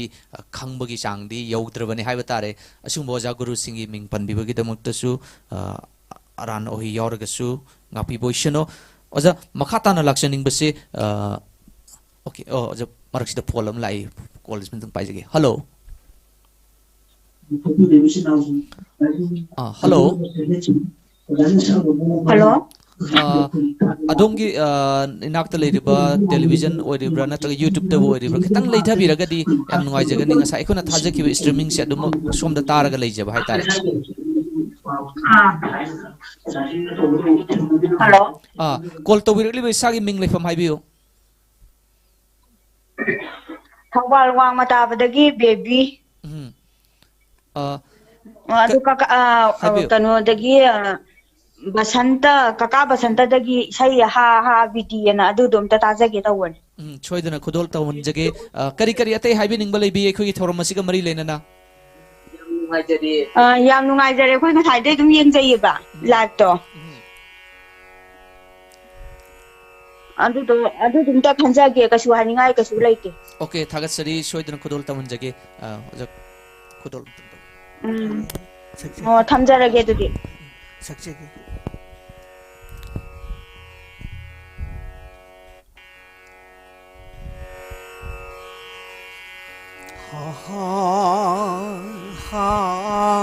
비디 낭기 농담 시 숨디라다 아와는 멀리 장르를 비하 비디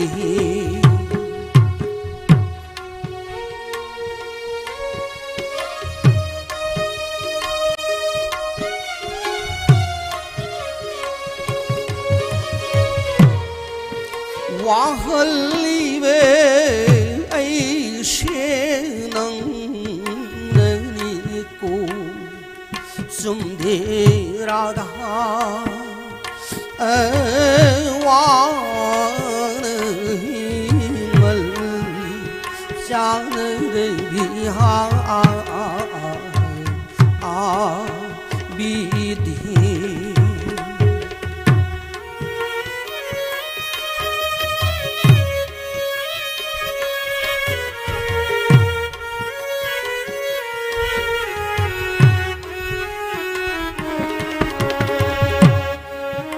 돌레비기 먹복리는 뚱인제베 넘허디나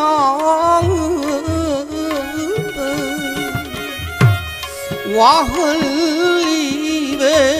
아이시 낭는 있고 좀디라다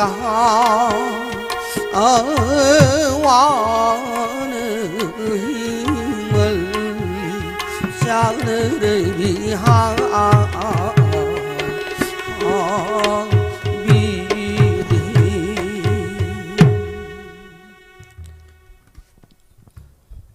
ꯑꯣꯖꯥ ꯀꯨꯟꯖꯦꯁꯣꯔ ꯁ꯭ꯔꯙꯥ ꯀꯔꯃꯗ ꯁꯛꯏꯕ ꯁꯩꯁꯛꯁꯤꯒ ꯑꯇꯣꯞꯄ ꯑꯩꯈꯣꯏꯒꯤ ꯂꯨꯍꯣꯡ ꯀꯩꯍꯣꯡꯕꯒꯨꯝꯕꯗ ꯁꯛꯄꯁꯤꯒ ꯈꯦꯠꯅꯕꯁꯤ ꯀꯔꯤ ꯀꯔꯤ ꯂꯩ ꯍꯥꯏꯖꯒꯦ ꯁꯔꯥꯙꯥ ꯀꯔꯃꯗ ꯁꯛꯅꯕ ꯁꯩꯁꯛ ꯃꯈꯜ ꯑꯣꯖꯥꯁꯤꯡꯅ ꯌꯥꯝꯅ ꯊꯝꯕꯤꯔꯝꯃꯤ ꯍꯧꯖꯤꯛ ꯍꯧꯖꯤꯛ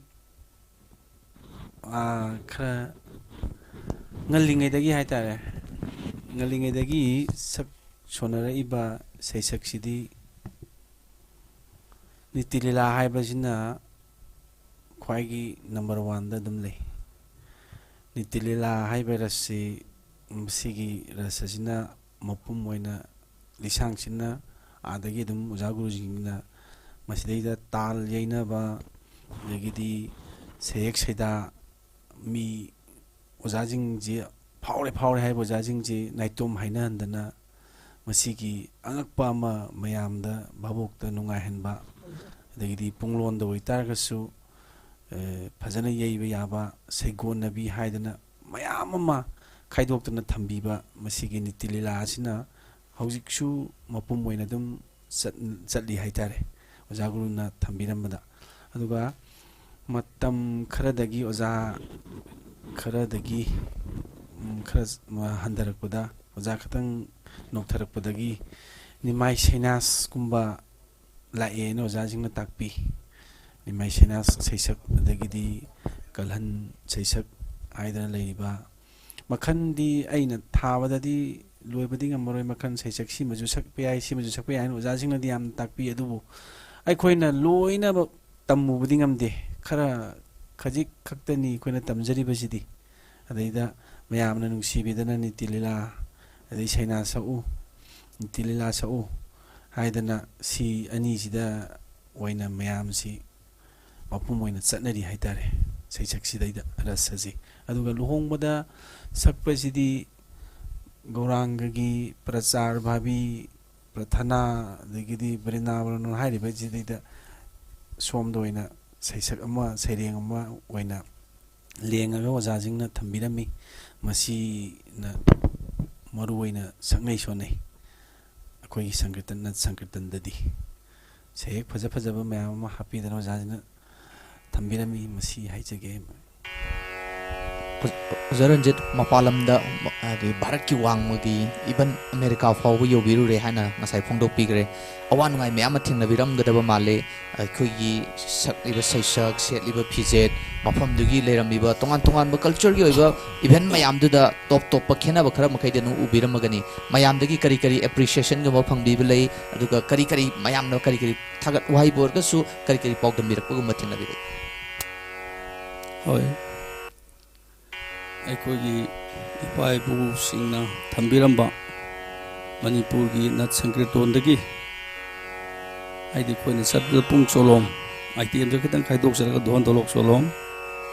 ꯑꯗꯒꯤ ꯈꯣꯜ ꯍꯥꯏꯗꯤ ꯃꯤꯅꯤꯠ 5 ꯃꯤꯅꯤꯠ 10ꯒꯤ ꯑꯥꯏꯇꯦꯝ ꯁꯨꯃꯥꯏꯅ ꯃꯈꯜ ꯈꯔ ꯇꯧꯖꯕꯅꯤ ꯑꯗꯣ ꯁꯤꯒꯨꯝꯂꯕ ꯉꯁꯥꯏ ꯏꯅꯥꯎ ꯕꯁꯟꯇꯥꯅ ꯍꯥꯏꯈꯤꯕ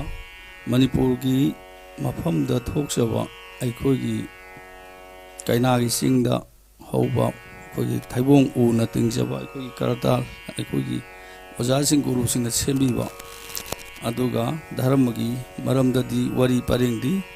ꯀꯜꯇꯥꯒꯤ ꯑꯃꯗꯒꯤ ꯑꯣꯏꯖꯔꯕꯁꯨ ꯉꯁꯥꯏꯒꯤ ꯑꯩꯈꯣꯏꯁꯤꯗ ꯌꯩꯖꯔꯤꯕ ꯄꯨꯡ ꯑꯗꯨꯒ ꯌꯦꯠꯆꯔꯤꯕ ꯀꯣꯌꯦꯠ ꯐꯤꯖꯦꯠ ꯂꯩꯇꯦꯡ ꯐꯩꯖꯣꯝ ꯈ꯭ꯋꯥꯡꯌꯦꯠꯅꯆꯤꯡꯕꯁꯤ ꯑꯩꯈꯣꯏꯒꯤ ꯂꯥꯏ ꯑꯣꯏꯈ꯭ꯔꯕ ꯃꯃꯜ ꯌꯥꯝꯂꯕ ꯃꯩꯇꯩꯒꯤ ꯒꯨꯔꯨꯁꯤꯡ ꯑꯣꯖꯥꯁꯤꯡ ꯄꯟꯗꯤꯠꯁꯤꯡꯅ ꯏꯙꯧ ꯑꯩꯈꯣꯏꯒꯤ ꯂꯩꯅꯤꯡꯊꯧ ꯑꯩꯈꯣꯏꯒꯤ ꯃꯍꯥꯔꯥꯖ ꯅꯤꯡꯊꯧꯒꯤ ꯑꯌꯥꯕ ꯌꯥꯎꯔꯀꯥꯟꯗ ꯉꯁꯥꯏꯒꯤ ꯁꯦꯝꯃꯤꯟꯅꯕ ꯄꯨꯟꯅ ꯁꯦꯝꯃꯤꯟꯅꯕ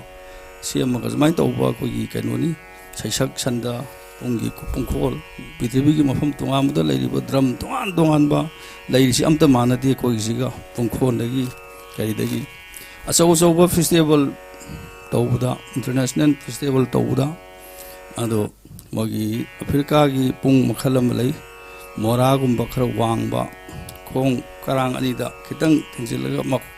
ꯈ꯭ꯋꯥꯡꯗ ꯐꯥꯕ ꯍꯥꯏꯇꯥꯔꯦ ꯄꯦꯇꯤꯅ ꯐꯥꯔꯒ ꯌꯩꯕ ꯗꯣꯂꯣꯞ ꯇꯧꯅ ꯈꯔ ꯍꯦꯟ ꯄꯥꯛꯑꯒ ꯃꯃꯥꯏ ꯌꯥꯝ ꯇꯧꯕ ꯑꯃꯃꯝꯗꯅꯤ ꯃꯗꯨꯗ ꯃꯣꯏꯒꯤꯁꯨ ꯑꯉꯛꯄ ꯔꯥꯒ ꯃꯦꯟ ꯂꯩꯕꯗꯧꯅ ꯃꯣꯏ ꯃꯌꯥꯝ 3, 4, 5, 6 ꯌꯩꯃꯤꯟꯅꯕꯁꯦ ꯇꯞꯅ ꯍꯧꯕ ꯀꯟꯅ ꯌꯩꯕ ꯗꯨꯟ ꯇꯧ ꯗꯨꯅꯤ ꯇꯧꯕ ꯌꯥꯝ ꯍꯩ ꯌꯥꯝ ꯍꯧꯏ ꯃꯣꯏꯗꯣ ꯃꯅꯨꯡꯗ ꯀꯔꯤ ꯍꯥꯞꯄ꯭ꯔꯥ ꯍꯥꯏꯗꯤ ꯃꯥꯏꯀ꯭ꯔꯣꯐꯣꯟ FM ꯃꯥꯏꯀ꯭ꯔꯣꯐꯣꯟ ꯀꯩꯒꯨꯝꯕ ꯑꯗꯨꯝꯕ ꯍꯥꯞꯄ꯭ꯔꯥ ꯌꯥꯝ ꯍꯧꯏ ꯐꯖꯩ ꯃꯈꯣꯏ ꯃꯈꯨꯠꯇꯣ ꯄꯥꯏꯕ ꯃꯇꯝꯗ ꯍꯦꯟꯖꯤꯛ ꯇꯧꯅꯕ ꯃꯇꯝꯗ ꯑꯩꯈꯣꯏ ꯈꯨꯠꯁꯦ ꯃꯤꯖꯥꯎ ꯃꯤꯁꯥꯡꯅ ꯆꯥꯎꯈ꯭ꯔꯕ ꯋꯥꯡꯈ꯭ꯔꯕ ꯃꯣꯏꯒꯤ ꯊꯥꯖꯤꯟꯗ ꯇꯥꯕꯅꯤ ꯑꯩꯈꯣꯏꯁꯦ ꯃꯣꯏ ꯃꯅꯥꯛ ꯆꯪꯕꯗꯤ ꯏꯀꯥꯏꯖꯩ ꯑꯩꯈꯣꯏ ꯌꯦꯡꯕꯤꯅꯤ ꯏꯅꯥꯎ ꯆꯦꯟ ꯃꯥꯟꯕ ꯑꯩꯈꯣꯏꯁꯨ ꯑꯩꯈꯣꯏ ꯁ꯭ꯋꯥꯏꯗꯗꯤ ꯀꯕꯣꯛ ꯆꯥꯎꯖꯔꯦ ꯂꯩꯖꯔꯤꯅꯤ ꯃꯣꯏ ꯃꯅꯥꯛ ꯆꯪꯕ ꯏꯀꯥꯏꯖꯕ ꯍꯥꯏꯇꯥꯔꯦ ꯃꯣꯏ ꯑꯥꯔꯇꯤꯁꯁꯤꯡꯗꯣ ꯁ꯭ꯇꯦꯖꯗ ꯑꯗꯨꯃꯥꯏꯅ ꯇꯧꯅ ꯃꯣꯏ ꯃꯈꯨꯠꯀꯥꯁꯦ ꯍꯩꯈ꯭ꯔꯕ ꯃꯣꯏꯒꯤꯁꯨ ꯌꯥꯝ ꯐꯖꯩ ꯑꯗꯩ ꯖꯄꯥꯟꯒꯤ ꯀꯩꯅꯣ ꯇꯣꯃꯥꯀꯣ ꯍꯥꯏꯕ꯭ꯔꯥ ꯆꯩ ꯇꯧꯔꯒ ꯐꯨꯕꯤ ꯑꯩꯈꯣꯏꯒꯤ ꯗ꯭ꯔꯝ ꯑꯄꯤꯛꯄꯗꯤ ꯍꯧꯖꯤꯛ ꯆꯩꯁꯦꯟꯒꯨꯝꯕ ꯑꯆꯧꯕ ꯃꯊꯥꯡ ꯑꯗꯨꯅ ꯃꯣꯏꯒꯤ ꯀꯩꯅꯣꯒꯨꯝꯕ ꯑꯩꯈꯣꯏꯒꯤ ꯀꯩꯅꯣꯁꯤꯅ ꯄꯨꯡꯂꯣꯟꯁꯤꯅ ꯈꯛꯇꯗ ꯃꯣꯏꯒꯤ ꯂꯩꯖꯕ ꯑꯩꯈꯣꯏ ꯌꯦꯟꯇꯧꯒꯨꯝꯕ ꯃꯄꯥꯟꯗꯒꯤ ꯁꯦꯝꯕ ꯑꯩꯈꯣꯏꯒꯤ ꯌꯥꯊꯣꯛꯑꯒ ꯃꯈꯣꯟꯁꯤ ꯍꯅꯤꯡ ꯅꯨꯡꯉꯥꯡ ꯍꯦꯛ ꯃꯥꯜꯍꯟꯕ ꯍꯉꯣꯏ ꯈꯣꯡꯕ ꯍꯦꯛ ꯃꯥꯜꯍꯟꯕ ꯑꯗꯨꯅ ꯁꯤꯖꯟ ꯑꯃꯒꯤ ꯅꯣꯡ ꯆꯨꯗꯕꯒꯤ ꯀꯩꯅꯣꯁꯤ ꯇꯧꯕ ꯑꯗꯨꯒꯤ ꯏꯔꯥꯡ ꯄꯨꯔꯥꯡ ꯑꯗꯩ ꯗ꯭ꯔꯝꯗꯨꯒꯤ ꯃꯈꯣꯟꯗ ꯈꯣꯟꯖꯦꯜꯗ ꯉꯁꯥꯏꯒꯤ ꯍꯉꯣꯏ ꯈꯣꯡꯕꯒꯤ ꯃꯇꯝ ꯂꯥꯛꯑꯒ ꯍꯉꯣꯏ ꯈꯣꯡꯕꯒꯤ ꯀꯔꯤ ꯑꯗꯨꯃꯥꯏꯅ ꯇꯧꯔꯒ ꯂꯣꯏꯅ ꯐꯣꯡꯗꯣꯛꯄ ꯀꯩꯅꯣꯁꯤꯉꯁꯥꯏ ꯑꯗꯨꯅ ꯐꯨꯜ ꯑꯗꯨꯒ ꯑꯔꯣꯏꯕ ꯃꯇꯝꯗ ꯑꯔꯣꯏꯕ ꯄ꯭ꯔꯣꯒ꯭ꯔꯥꯝ ꯍꯥꯏꯇꯥꯔꯦ ꯑꯩꯈꯣꯏꯒꯤ ꯁꯤꯅ ꯄꯨꯜ ꯁꯤꯜꯂꯒ ꯄ꯭ꯔꯤꯊꯤꯕꯤꯒꯤ ꯑꯣꯏꯕ ꯁꯤꯡꯁꯦ ꯂꯣꯏ ꯄꯨꯟꯁꯤꯜꯂꯀꯥꯟꯗ ꯄꯨꯡ ꯑꯃꯒꯤ 45 ꯃꯤꯅꯠꯀꯤ ꯁꯨꯃꯥꯏꯅ ꯑꯃꯨꯛ ꯄꯤꯅꯩ ꯑꯗꯣ ꯑꯩꯈꯣꯏꯒꯤ ꯄꯨꯡ ꯆꯣꯂꯣꯝ ꯈꯛꯇꯪ ꯈꯟꯒꯠꯂꯦ ꯏꯟꯗꯤꯌꯥꯒꯤ ꯑꯣꯏꯅ ꯑꯗꯣ minute 5 adagi moigisu minimanga country atopa yaudaba yam lei haidi Japan Russia gi moi ro tawba moi su ten ba matam chamana pibani adum sumai khangala kanda 45 minan kuba pithribi ge international festival tawdi laibak si yang gra laibak sani yang gra ba laibak ni moi do amta yaudi haidi world cup ta koi gi qualify oibo sing sanaba dona haidi madu moi khangat saraga khargat pirakanda koi su yawi adumai tawduna aikoi gi pung cholhom si aikoi na thagat jabagi dina temse mogi clips se aikoi mogi de tuan ba dress anan ba to bi nung pi de kari kari mayam legra ado aikoi gi de pung gi sida phayo mangau ba phut lau thok ba lokun uri ko yet angau ba aduga pungli gi angang ba siga tawrakanda aikoi na thok ba adagi pungkhon gi 아이보기 고토 요바 아두가 사기 몸면다 마산 보토 하이드 싱리 상랑 토가 하이드는 코트나 떠오르가 아깐 무사푸고 로이나 코이 매암세 쌈만나 코이니 반제르수 아데기 롱훈 홀락보다 마신 깡나 따라마 토이나 따라가 따라옴도 오이자드는 보기 떠오르나 따라 따라마가 쌈만나 몽다 시르게 마타고 마이디 야도 혼바이 포트바이 떠우지다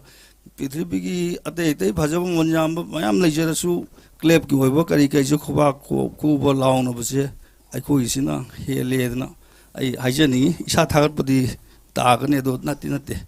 अखोगी अने खली सैरेंग इनिंगी मोई फजब hotel लेरकान मिक्सेन को AC तौद कोई इमा लेबाकना कोई पिखरब India से मणिपुर पिखरब मैतई ताब तौरगा सिगी नाम संकीर्तन तौ ओजा सिंह तौबिरम सेममिबा खुम सुगुमसे पृथ्वी की मफम सिंगसिदा ngasai sandokna moina su pamnaba moina tamdana Russia na America na Japan na khoi atopa country sing na pamna dana mogi de thabir o oja thabir o tamaga sigi kaino sing ga se tobunga madi phani gai khalla kanda aina haita sereng gi iningi sum isa na haiji haiduna ade kari hai maming thonji ge gai sum khar sanara kanda khoi thambira mi potse mang gidna ba hena magul leirang na ba ngasai gi oja sing na ngasai lotsin biranu tak thok yu seng na leijaba loina utpiu haidi loina thambiganu pubiganu sibudu pubiganu kathok pirambu malem sin batungna ga haining bagi ngasai gi adom da sum tawba admaina ga po ya haitare adun khogi keno se yamna clip yam phangi ado phajadi haibana te mo su anga ko phajaba mayam ma tawi ja mapalam da chatpaji palagi pungi video jana ngai thambire pung doloki di ado palagi oja sing di chatpadi yaubi ta yam sali aikoina chatchabugi aina ujabado adu dadi sangirton gi oina di yaudre ado yamna oja sing ming panjarabda oja sing yamgre koi lai oi khraba matik sarba kai khomna matik sarba koi gi guru oriboki bungyaiba principal babu anduga koi lai oi khraba oja thanin sing oja sing sigi tawbi bada yamna man jam khraba sungba mayam marak sida call am lai tawbi hello mai technical gi issue khar leiba male ja tana ba phangri sumai tawdana oja sing sina France da kari Russia da kari mayam sangirton gi oiba tawi ado Manipur gi sangirton si moina asuki mati yam pamna ba akoi gi sida luhongba mogi bor koi gi kaina koi mit ujabada sida su ando sai luhongba da mogi bor koi sana bisdo hongjaba haitare mogi khara laksaba singsina la dagi mai dagi kai dagi dress dagi huknariba taur masida isda moi ada pur kanda tauba khotpa aduna aikoina salu mafam daga su moina mogi kanu do utchaning dana mafam lapa de kilometer chani jom jami joma lapa mafam da ꯂꯥꯛꯑꯀꯥꯟꯗ ꯑꯩꯈꯣꯏꯁꯨ ꯃꯅꯤꯄꯨꯔꯗ ꯑꯩꯒꯤ ꯑꯗꯨꯗꯣ ꯁꯨꯃꯥꯏꯅ ꯂꯨꯍꯣꯡꯕꯅꯤ ꯀꯥꯏꯅ ꯎꯠꯇꯅ ꯑꯩꯈꯣꯏꯗ ꯃꯣꯏ ꯐꯣꯇꯣꯒ ꯎꯠꯂꯛꯏ ꯑꯩꯈꯣꯏ ꯃꯅꯤꯄꯨꯔꯒꯤ ꯁꯪꯀꯤꯔꯇꯣꯟꯒꯤ ꯇꯧꯕꯒꯤ ꯁꯨꯃꯥꯏꯅ ꯇꯧꯗꯅ ꯗꯥꯟ ꯃꯇꯤꯛ ꯌꯥꯝꯅ ꯆꯥꯎꯕ ꯗꯥꯟꯅꯤ ꯑꯩꯈꯣꯏꯒꯤ ꯑꯣꯖꯥꯁꯤꯡꯅ ꯃꯅꯤꯄꯨꯔꯒꯤ ꯀꯩꯅꯣꯗ ꯁꯪꯀꯤꯔꯇꯣꯟꯒꯤ ꯃꯣꯏꯕꯨꯡ ꯏꯁꯩ ꯁꯪꯀꯤꯔꯇꯣꯟꯒꯤ ꯁꯤꯒꯤ ꯄꯨꯝꯅꯃꯛ ꯃꯌꯥꯝꯅ ꯌꯥꯝ ꯄꯥꯝꯅꯕ ꯑꯗꯨꯅꯅꯤ ꯉꯁꯥꯏ ꯏꯅꯥꯎ ꯕꯁꯟꯇꯥꯗꯤ ꯀꯩꯅꯣꯅ ꯋꯥꯔꯜꯒꯤ ꯑꯩꯈꯣꯏꯒꯤ ꯍꯦꯔꯤꯇꯦꯖ ꯀꯩꯅꯣꯅ ꯂꯧꯕꯤꯗ ꯌꯨꯅꯦꯁꯀꯣꯒ ꯆꯟꯕꯒꯤ ꯁꯪꯀꯤꯔꯇꯣꯟꯁꯦ ꯆꯜꯂꯦ ꯍꯥꯏꯗꯅ ꯂꯩꯕꯥꯛꯅ ꯄ꯭ꯔꯤꯊꯤꯕꯤꯅ ꯃꯁꯛ ꯈꯪꯅꯕ ꯁꯨꯃꯥꯏꯅ ꯊꯝꯃꯤꯁꯦ ꯍꯥꯏꯅ ꯊꯝꯖꯒꯦ ꯊꯥꯒꯠꯆꯔꯤ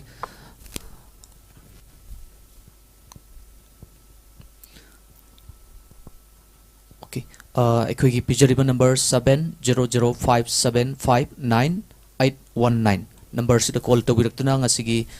ꯁꯪꯀꯤꯔꯇꯟꯒ ꯃꯔꯤ ꯂꯩꯅꯅ ꯑꯩꯈꯣꯏꯅ ꯁꯤꯟꯖꯔꯤꯕ ꯁꯩꯗꯤꯟꯐꯝ ꯊꯧꯔꯝ ꯑꯁꯤꯗ ꯂꯝꯗꯝ ꯑꯁꯤꯒꯤ ꯅꯥꯠꯇ ꯁꯪꯀꯤꯔꯇꯟꯕꯨ ꯅꯨꯡꯁꯤꯖꯕ ꯁꯤꯡꯅ ꯁꯔꯨꯛ ꯌꯥꯕꯤꯌꯨ ꯍꯥꯏꯅ ꯅꯤꯡꯁꯤꯡꯖꯔꯤ ꯑꯣꯖꯥ ꯃꯊꯪꯁꯤꯗꯤ ꯑꯩꯈꯣꯏꯒꯤ ꯑꯣꯖꯥ ꯕꯁꯟꯇꯗ ꯂꯥꯛꯆꯒꯦ ꯑꯣꯖꯥ ꯕꯁꯟꯇ ꯍꯧꯖꯤꯛꯀꯤ ꯃꯇꯝꯁꯤꯗ ꯑꯩꯈꯣꯏꯒꯤ ꯀꯔꯤ ꯍꯥꯏꯇꯥꯔꯦ ꯑꯩꯈꯣꯏꯒꯤ ꯃꯣꯗꯔꯟ ꯏꯁꯩ ꯁꯛꯄ ꯃꯌꯥꯝ ꯑꯃ ꯁ꯭ꯇꯦꯖꯇ ꯄꯔꯐꯣꯔꯝ ꯇꯧꯔꯝꯕ ꯃꯌꯥꯝ ꯑꯃ ꯑꯩꯈꯣꯏꯅ ꯁꯨꯝ ꯎꯖꯕꯗ ꯂꯨꯍꯣꯡꯕꯗꯕꯨ ꯑꯣꯏꯔꯁꯨ ꯑꯗꯩ ꯁꯣꯔꯥꯠꯇꯕꯨ ꯑꯣꯏꯔꯒꯁꯨ ꯁꯪꯀꯤꯔꯇꯟꯒꯤ ꯂꯝꯗ ꯆꯪꯁꯤꯜꯂꯛꯑꯒ ꯊꯧꯒꯜ ꯇꯧꯕ ꯃꯌꯥꯝ ꯑꯃ ꯎꯖꯔꯤ ꯃꯁꯤ ꯑꯣꯖꯥꯒꯤ ꯃꯣꯠꯇ ꯀꯔꯤ ꯊꯝꯕꯤꯅꯤꯡꯉꯤ ꯍꯥꯟꯅꯒꯤ ꯑꯩꯈꯣꯏꯒꯤ ꯁꯪꯀꯤꯔꯇꯟꯒꯤ ꯂꯝꯁꯤꯗ ꯂꯩꯔꯝꯃꯤꯕꯁꯤꯡꯁꯤ ꯃꯁꯤꯡ ꯍꯟꯊꯔꯛꯄꯅ ꯑꯣꯏꯒꯗꯧꯔꯤꯕ꯭ꯔꯥ ꯅꯠꯇ꯭ꯔꯒꯅ ꯍꯥꯏꯔꯤꯕ ꯁꯪꯀꯤꯔꯇꯟꯁꯤ ꯌꯣꯛꯈꯠꯍꯟꯅꯤꯡꯕꯒꯤ ꯋꯥꯈꯜꯂꯣꯟꯗ ꯆꯪꯉꯛꯄꯅꯤ ꯍꯥꯏꯅ ꯂꯧꯕꯤꯒꯗ꯭ꯔꯥ ꯅꯠꯇꯦ ꯃꯁꯤꯗꯤ ꯁꯪꯀꯤꯔꯇꯣꯟ ꯌꯣꯛꯈꯠꯄꯒꯤ ꯋꯥꯐꯝꯗꯗꯤ ꯅꯠꯇ꯭ꯔꯦ ꯁꯪꯀꯤꯔꯇꯣꯟꯒꯤ ꯃꯅꯨꯡꯗ ꯆꯪꯉꯤꯕ ꯀ꯭ꯔꯣꯝ ꯂꯩꯔꯤꯕ ꯑꯩꯅ ꯉꯁꯥꯏ ꯑꯍꯥꯟꯕꯗ ꯅꯠꯇ ꯁꯪꯀꯤꯔꯇꯣꯟꯒꯤ ꯑꯣꯏꯕ ꯀꯩꯅꯣꯗꯤ ꯃꯥꯒꯤ ꯀ꯭ꯔꯣꯝ ꯃꯨꯔꯇꯤ ꯑꯃꯈꯛ ꯂꯩꯖꯩ ꯃꯁꯤ ꯀꯥꯏꯕ ꯑꯃꯠꯇ ꯌꯥꯗꯦ ꯑꯗꯨ ꯍꯧꯖꯤꯛꯀꯤ ꯏꯁꯩ ꯅꯠꯇ ꯁꯪꯀꯤꯔꯇꯣꯟ ꯃꯅꯨꯡꯗ ꯇꯧꯔꯒ ꯑꯇꯣꯞꯄꯅ ꯁꯤꯜꯂꯤꯕꯁꯤꯗꯤ ꯑꯩꯗꯤ ꯅꯠꯇ ꯁꯪꯀꯤꯔꯇꯣꯟꯗꯤ ꯅꯠꯇ꯭ꯔꯦ ꯑꯗꯨ ꯀ꯭ꯔꯤꯇꯣꯟꯒ ꯁꯪꯀꯤꯔꯇꯣꯟꯒ ꯈꯦꯠꯅꯕ ꯑꯗꯨꯗ ꯀ꯭ꯔꯤꯇꯟꯒꯤ ꯚꯥꯞꯇ ꯆꯪꯕ ꯌꯥꯏ ꯑꯗꯒꯤ ꯑꯃꯨꯛꯁꯨ ꯑꯩꯈꯣꯏꯅ ꯅꯣꯇ ꯁꯪꯀꯤꯔꯇꯣꯟ ꯑꯣꯏꯅ ꯇꯧꯖꯔꯤꯕꯁꯤꯗꯤ ꯏꯁꯣꯔ ꯄꯨꯖꯥꯅꯤ ꯏꯁꯣꯔꯒꯤ ꯀ꯭ꯔꯤꯁꯅꯒꯤ ꯄꯦꯟꯅꯕꯒꯤ ꯑꯗꯨꯗ ꯊꯃꯣꯏꯗ ꯋꯥꯈꯜꯗ ꯄꯨꯛꯅꯤꯡꯗ ꯑꯃꯠꯇ ꯍꯣꯡꯅꯗꯅ ꯑꯗꯨꯗ ꯁꯥꯙꯅꯥ ꯑꯃ ꯇꯧꯔꯒ ꯑꯗꯨꯗ ꯆꯪꯖꯕ ꯀ꯭ꯔꯤꯁꯅ ꯚꯛꯇꯤ ꯄ꯭ꯔꯦꯝꯒꯤ ꯄꯣꯠꯇꯅꯤ ꯍꯥꯏꯖꯔꯤꯕ ꯑꯗ ꯑꯗꯨ ꯑꯩꯈꯣꯏꯒꯤꯁꯨ ꯁꯤꯗ ꯂꯩ ꯗꯦꯁꯤ ꯃꯥꯔꯒꯤ ꯍꯥꯏꯅ ꯃꯤꯒꯤ ꯄꯦꯟꯅꯕ ꯂꯥꯏꯒꯤ ꯄꯦꯟꯅꯕ ꯍꯥꯏꯗꯅ ꯇꯧꯕ ꯑꯗꯣ ꯍꯧꯖꯤꯛꯀꯤ ꯍꯥꯏꯔꯤꯕ ꯄꯣꯠꯁꯤꯗ ꯃꯤꯒꯤ ꯄꯦꯟꯅꯕ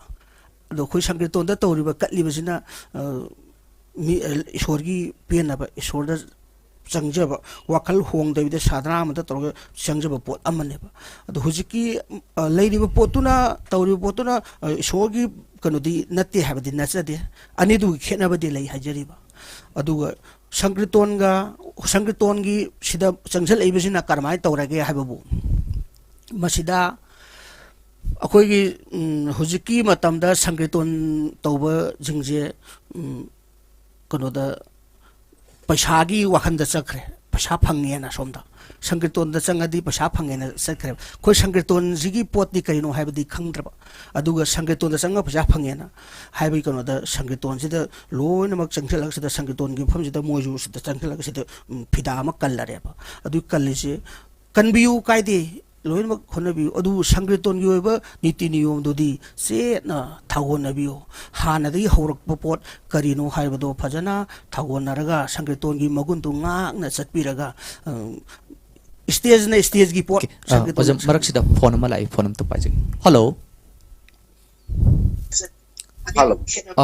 ꯍꯥꯏꯕꯤꯌꯨ ꯀꯩ ꯂꯝꯗꯒꯤ ꯇꯧꯕꯤꯔꯛꯄꯅꯣ ꯑꯣꯖꯥꯒꯤ ꯃꯤꯡ ꯇꯥꯛꯄꯤꯌꯨ ꯑꯩ ꯊꯧꯕꯥꯜꯗꯒꯤ ꯇꯧꯖꯔꯛꯄꯅꯦ ꯑꯩꯒꯤ ꯃꯤꯡ ꯃꯪꯂꯦꯝꯖꯥꯎ ꯎꯄꯖꯝ ꯑꯣꯖꯥ ꯃꯪꯂꯦꯝꯖꯥꯎ ꯉꯁꯤꯒꯤ ꯊꯧꯔꯝꯁꯤꯗ ꯀꯔꯤ ꯀꯔꯤ ꯍꯥꯏꯕꯤꯅꯤꯡꯉꯤ ꯑꯩꯈꯣꯏꯒꯤ ꯂꯦꯡꯁꯤꯟꯕꯤꯔꯤꯕ ꯑꯣꯖꯥꯁꯤꯡꯕꯨ ꯑꯍꯥꯟꯕꯃꯛꯇꯗ ꯈꯨꯔꯨꯝꯖꯔꯤ ꯑꯩꯅ ꯑꯣꯖꯥꯁꯤꯡꯗꯒꯤ ꯏꯁꯩ ꯑꯃꯇꯪ ꯇꯥꯖꯅꯤꯡꯕ ꯁꯣꯏꯗꯅ ꯑꯩꯈꯣꯏꯒꯤ ꯂꯥꯟꯅꯤ ꯂꯥꯟꯅꯤ ꯄꯨꯟꯁꯤꯁꯤ ꯂꯥꯟꯐꯝꯅꯤ ꯍꯥꯏꯕ ꯏꯁꯩꯗꯨ ꯑꯣꯖꯥꯁꯤꯡꯗꯒꯤ ꯇꯥꯖꯅꯤꯡꯕ ꯁꯣꯏꯗꯅ ꯊꯧꯒꯜ ꯇꯧꯍꯟꯖꯒꯦ ꯑꯣꯖꯥ ꯑꯩꯈꯣꯏꯒꯤ ꯊꯧꯔꯝꯁꯤꯗꯗꯤ ꯑꯣꯖꯥ ꯀꯔꯤ ꯀꯔꯤ ꯃꯣꯠ ꯐꯣꯡꯗꯣꯛꯄꯤꯅꯤꯡꯉꯤ ꯁꯨꯃꯥꯏꯅ ꯃꯃꯤ ꯇꯤꯚꯤꯅ ꯑꯩꯈꯣꯏꯒꯤ ꯑꯥꯔꯇꯤꯁꯁꯤꯡꯕꯨ ꯊꯧꯒꯠꯄꯤꯕꯁꯦ ꯑꯩꯒꯤ ꯃꯥꯏꯀꯩꯗꯒꯤ ꯍꯥꯏꯅꯤꯡꯉꯥꯏ ꯂꯩꯇꯅ ꯅꯨꯡꯉꯥꯏꯕ ꯃꯔꯨ ꯐꯣꯡꯗꯣꯛꯆꯩ ꯊꯥꯒꯠꯆꯔꯤ ꯑꯣꯖꯥ ꯃꯪꯂꯦꯝ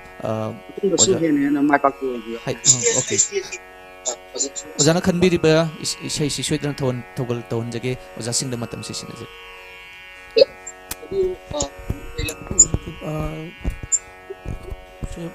ꯅꯔꯥꯏꯁꯤꯅ ꯈꯜꯂꯛꯏꯕ ꯏꯁꯩꯁꯦ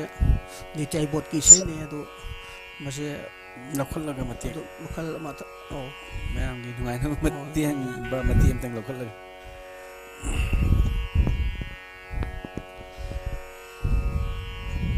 ꯂꯥꯟꯅꯤ ꯂꯥꯟꯅꯤ ꯇꯥꯏꯕꯪꯁꯦ ꯂꯥꯟꯐꯝꯅꯤ ꯂꯥꯟꯅꯤ ꯂꯥꯟꯅꯤ ꯇꯥꯏꯕꯪꯁꯦ ꯂꯥꯟꯐꯝꯅꯤ ꯂꯥꯜꯂꯨꯔꯕꯗꯤ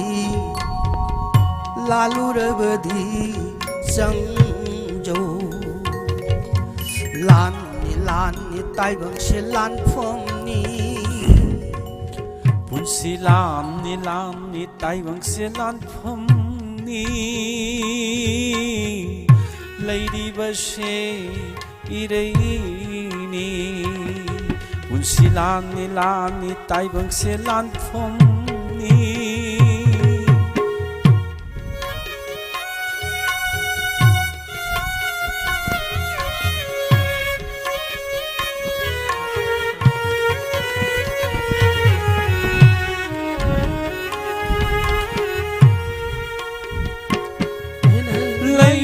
ꯈꯪꯅ ꯂꯩꯔꯤꯕꯁꯦ ꯂꯥꯟꯊꯦꯡꯅꯔꯤꯕꯅꯤ ꯂꯥꯟꯅꯤ ꯂꯥꯟꯅꯤ ꯇꯥꯏꯕꯪꯁꯦ ꯂꯥꯟꯐꯝꯅꯤ ꯃꯌꯥꯏ ꯄꯥꯛꯁꯤꯗ ꯅꯈꯣꯏ ꯑꯩꯈꯣꯏ ꯂꯩꯔꯣꯏ ꯈꯪꯅ ꯂꯩꯔꯤꯕꯁꯦ ꯂꯥꯟꯊꯦꯡꯅꯔꯤꯕꯅꯤ ꯌꯦꯡꯉꯨꯅꯦ ꯂꯥꯟꯅꯤ ꯂꯥꯟꯅꯤ ꯇꯥꯏꯕꯪꯁꯦ ꯂꯥꯟꯐꯝꯅꯤ ꯂꯩꯔꯣꯏ ꯈꯪꯅ ꯑꯩꯈꯣꯏ ꯃꯤꯑꯣꯏꯕ ꯂꯩꯔꯣꯏ ꯈꯪꯅ ꯂꯩꯔꯤꯕꯁꯦ ꯂꯥꯟꯊꯦꯡꯅꯔꯤꯕꯅꯤ ꯂꯥꯟꯅꯤ ꯂꯥꯟꯅꯤ ꯇꯥꯏꯕꯪꯁꯦ ꯂꯥꯟꯐꯝꯅꯤ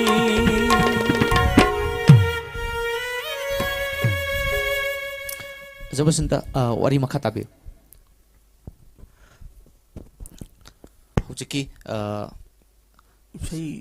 이세기 마땅시 하이디 나타 상크리탄 요컷 롬데 짱절레이브라 나트라가나 마사기 센달람비롬데 짱절레이브라 하이비기 로실로도 버서록시 피범시기 마땅 시 호직시다 아데기 아코기 낫 상크리톤세 아카노다 오이나 ꯆꯠꯈ꯭ꯔꯕ 호주마이나 ngsaigi inaunaju takpiba palagi phibamse palagi phimda pala yang khotpadi kanasu pala noigi pala yamena haibadi haibide aduga akoibada lengchin berba vaishno brahman vaishno mayamduna lengchin bibagi oina masing yam khotpadudi kasu haibidi yang khale haibidi pala masing yang khotpaduna yang khalena somna kanda sangiton inthorakpa adu somna kanda sangiton da mahajaiga ne na tawduda sangiton mahajaiga gi tawriba tawgadoriba mido sangiton mahajaiga tawba yaraba artist amara badu pot thabok su tawba yaraba mira yadriba mira haibadu natabida somna kandadi sangiton du gi yamna matam changna yang wana adu sida sima tangbu oiradi haina masi miyada satana yaujadana khut thanga chadana leiriba mayamna leikaina adagi atopa mhamdagi tora khajitang nungsibiradi haina khanjaraga matam changna sida karamai tora khajitang padam khatang hajabada miyeng ama khatang sumbara phamda bakhtang sida yam changarba poni sida kano da magi oirba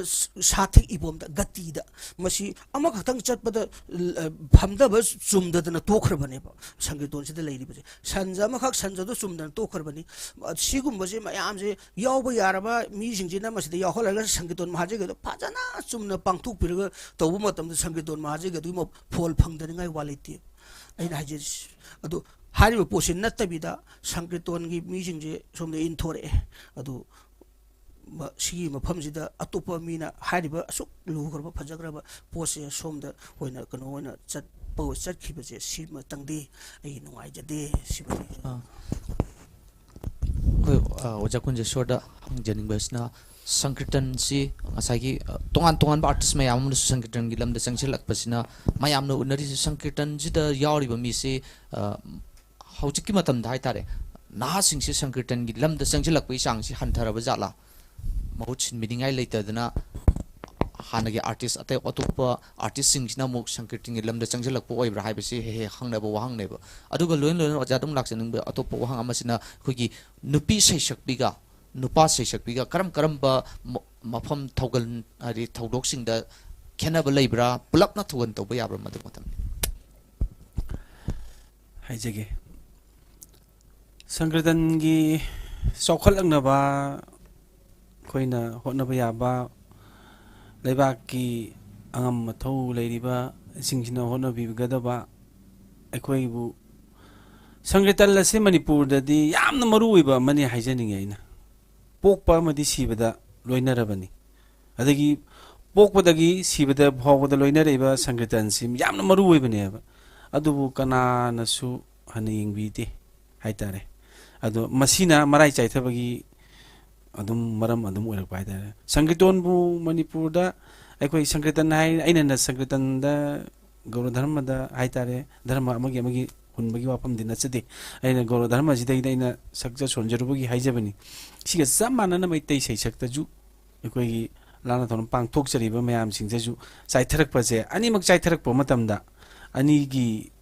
koi gi sankirtan gi lohong ba deva karma adagi di sei da ani gi pokpa mioi bagi mani buda lei ba mai tei sei sak da lei ba koi lining da lei ba gaur dharma da lei ba lining ani sigi sankirtan ji koi gi maitai sankirtan ta sankirtan ani mak ji chai tharak loba matam da koi leibak sida kaino ma dum oirakani haba pattaba kudam mayam ma oire habagi praman jamna lei masi adum mafam jabam da haijage ado masina henna leibak sida awaba pibagi potlama hoji uri ba sankirtan sida tongning mo toksan ba tawya de no ja jingina param khai dana thammami po jingje aina pamba ai aning bane na ai jada di lohong de adu to hongani hari kheta to khanba ai gi pa ima ai gi paribar da ai gi yum vida ke gumba ma leitaba am yaure aina si san gani si to hongina hekta to khanba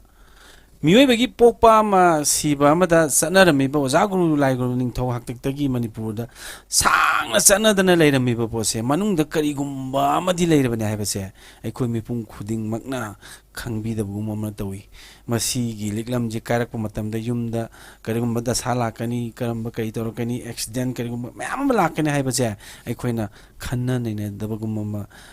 ujik manipur da leiriba mioi sing sina tawri aduna masi yamna maru oiba haiba tare sankirtan da ajam marak thana call ama la e aroiba call soi jage matam na su akak na matam oibani na hello call to wir libai sagi ming lefam habiyo ai wai thau da gi ne ba ko ai gi ming na chuni bla ka we ba ado sa roi gi si gi kay hai den thorom ji da ai sei am ta khanja ge taw ba soidana khudol tam jage kari sei oibirabun khoi gi mon chikha di oibane ba ko khoi chora da ga sakpa matang ka yaw le le angang oina to budu adu hum tajaning bai tare sa ba isasu nata sankirtan gi lam sida khong thangjen bi ba oibi ga dorira ai je hoi ai hojik puda idi maitai de yom bala banina maitai gi sei do sakpa haida da na saktre do lai sarenge matam da de hogi kan na sangita hogi gauragi sei je asi taw jaram ba hai tare okay thagachari soidana khudol tamanjage mami tv gi thoram sida saruk yabirak ko matung da su tongan no program kya culture ga mari lena kya pudon laksagani khuri mukta saruk yabirakani haina sa tawjari ngasi gi da mukta di call to birak gi da thagachari thagachari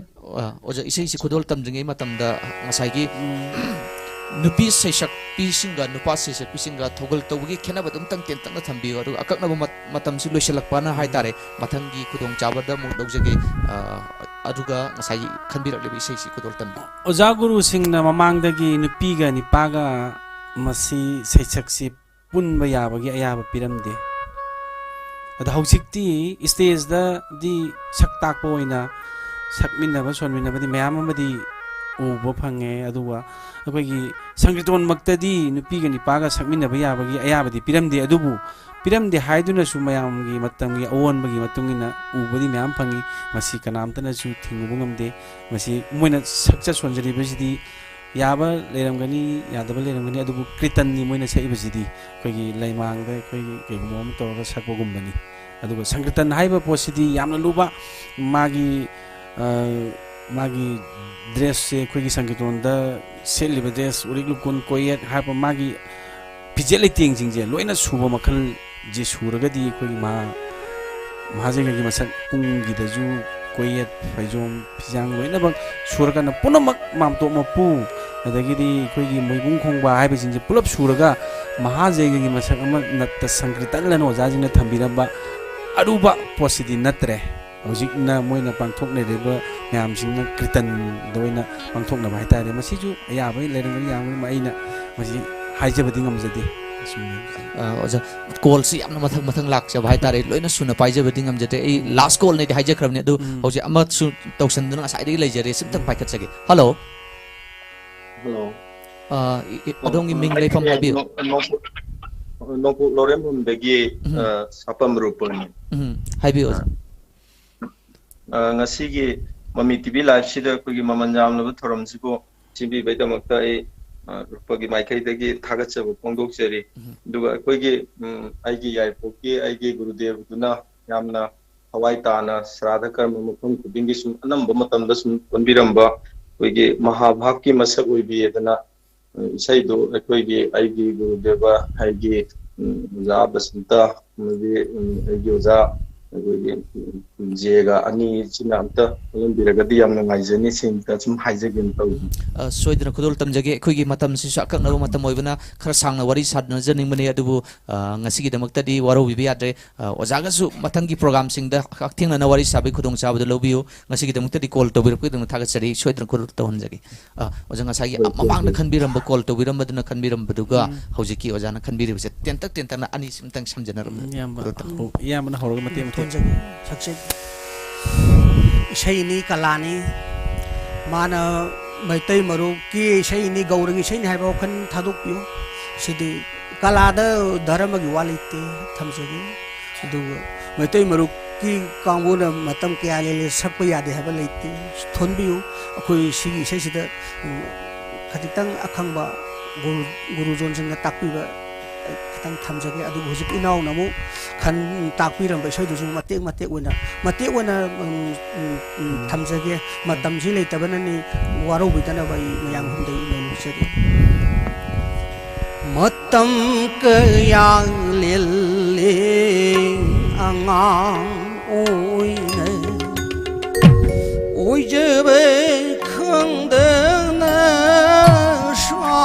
शावनुने मतम कयां लेले अंगां ओइने पुंसी मतम कयां लेले अंगां ओइने ओइजबे खंदना शावनुने मतम कयां लेले अंगां ओइने जौबल ओइरक्ले कनांग बुकिरुदे मयादे लुप्तुने हरि नाम सोलुदे मतम कयां लेले अंगां ओइने सी जौबल ओइरक्ले अक्कीब लैरुद्रे मयाद लुप्तून हरि नाम सोल्होद्रे मतम कयां लेले अंगां ओइने हल ओइरक्ले शागे चांगरक्ले इचाव इशु नुंगशी प्रेमगी थौरी न पुल le punsi loi rực le ơi rồi mơ tâm lạc le lối nào hôn đô lắm le bông phum đời le mà tâm cơ yang liên le ngang ôi nè ahal ôi đừng le 사게의 짜오르네 이짜이 수능시 프렘기 타우리는 볼래 운시로이르네 아로이 범었던 락래 로이나 운동람 러가 몸푼드 이네 tâm cơ yang liên lệ ngang ôi nè mahavahab ki mây se ôi bini rasa sai sadi hai na khan bi ganu khalak pai sai khan bi rakpani kitang sonjage rasa sai chadi hai na thibi dana sonjari bajda sum aparada lobi dana tabi hangat chagi महावहाब की मैं से ओई बीनी कृष्ण प्रेम की path Tawari बीनी महावहाब की मैं से ओ महावहाब की मशे ओई बीनी प्रेम 이빡탁 떠오르리니 네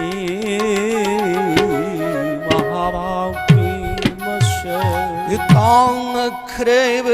와크니 시et네 크리스네 닝비니 라다네 또 말우레게 कृष्ण मग्नि खुलबिनी महावाह की मशे अख्रब वाखुनी चित्न कृष्ण निंबिनी राधान तोमाबूरगे कृष्ण मग्नि खलबिनी महाभाव की वर्ष तोमांबु कृष्ण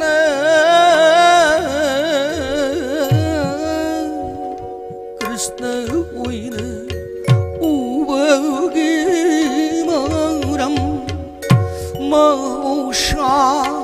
तोमालगी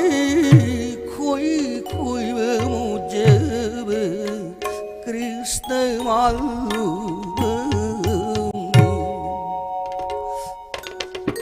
राधा ने तुमालू रे गे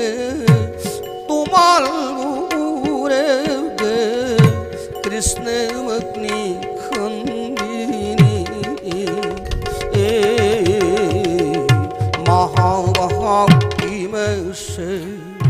तोमालबु Krishna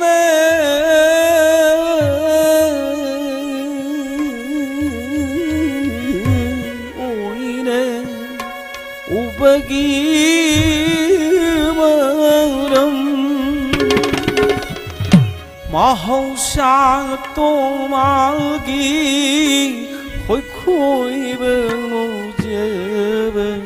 krishna malubani tomal morege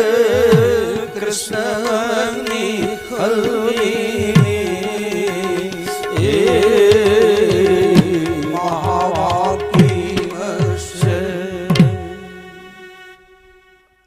타가츠리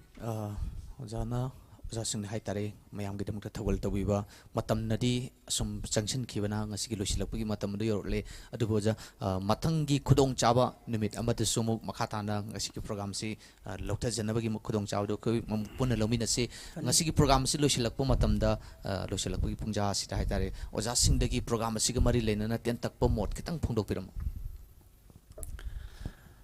ngasi mami tibina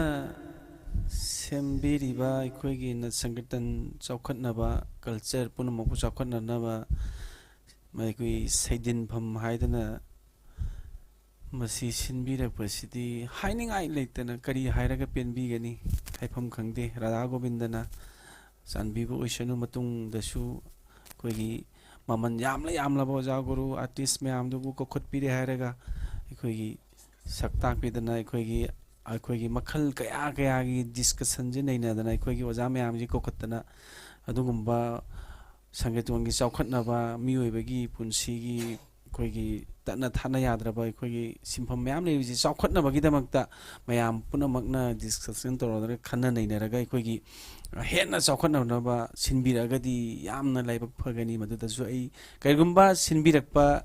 taragadi aikoisu koi saruk khara yajagi haibagi ofamje thamjage chari oja ki smot khitang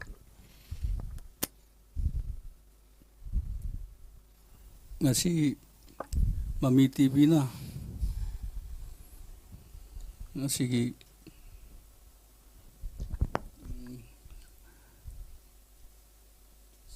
saidin pham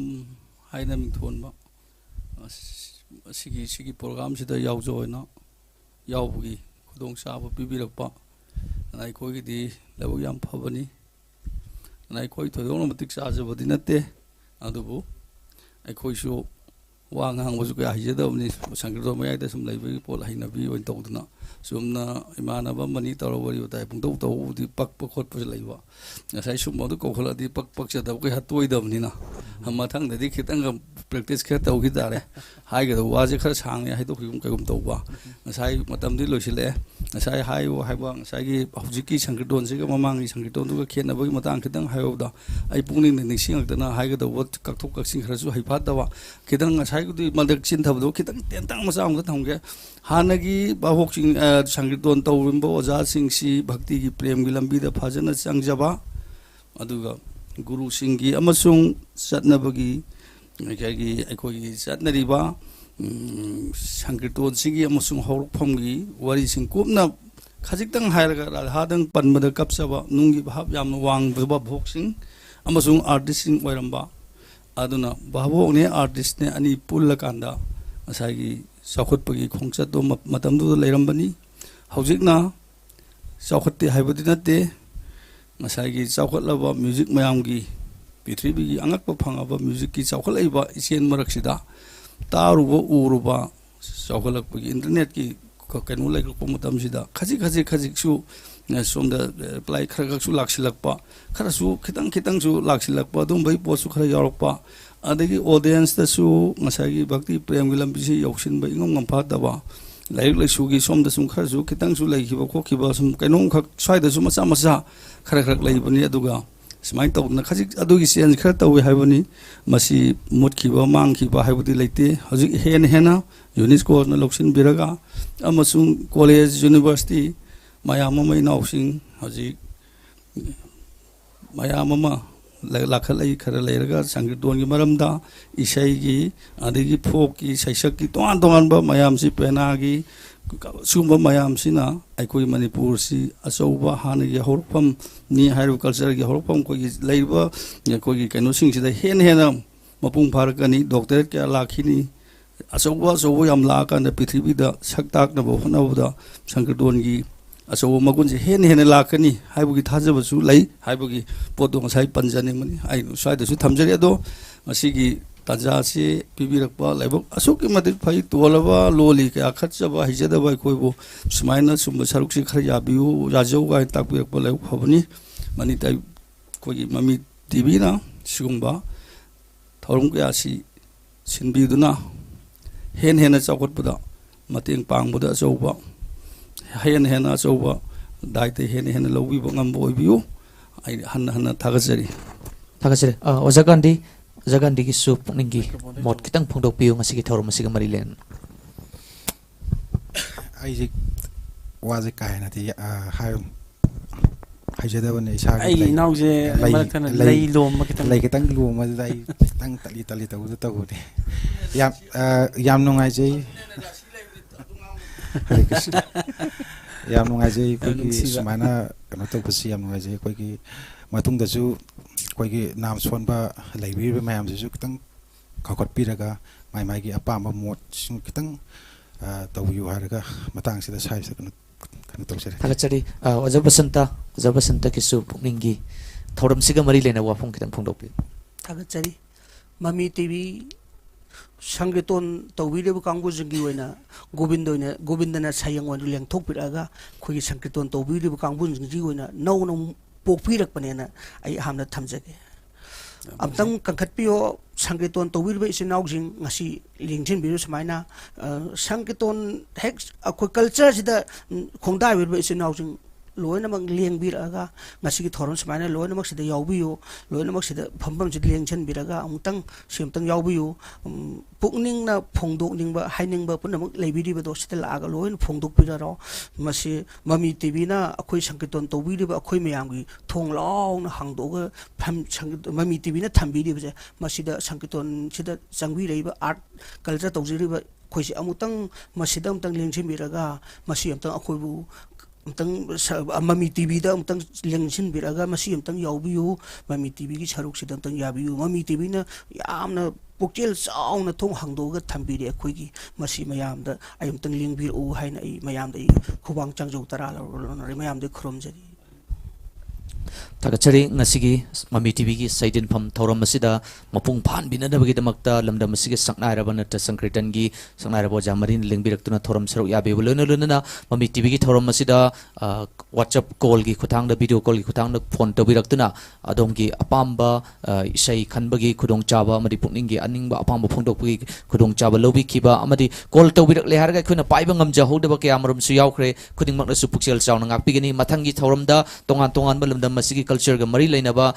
thorum kya pudun lakjage mami tv gi thorum singomit eng tadun lebiu ngasi gi damakta di mami tv gi maike degi eng tabiru punopu amakana khurum jari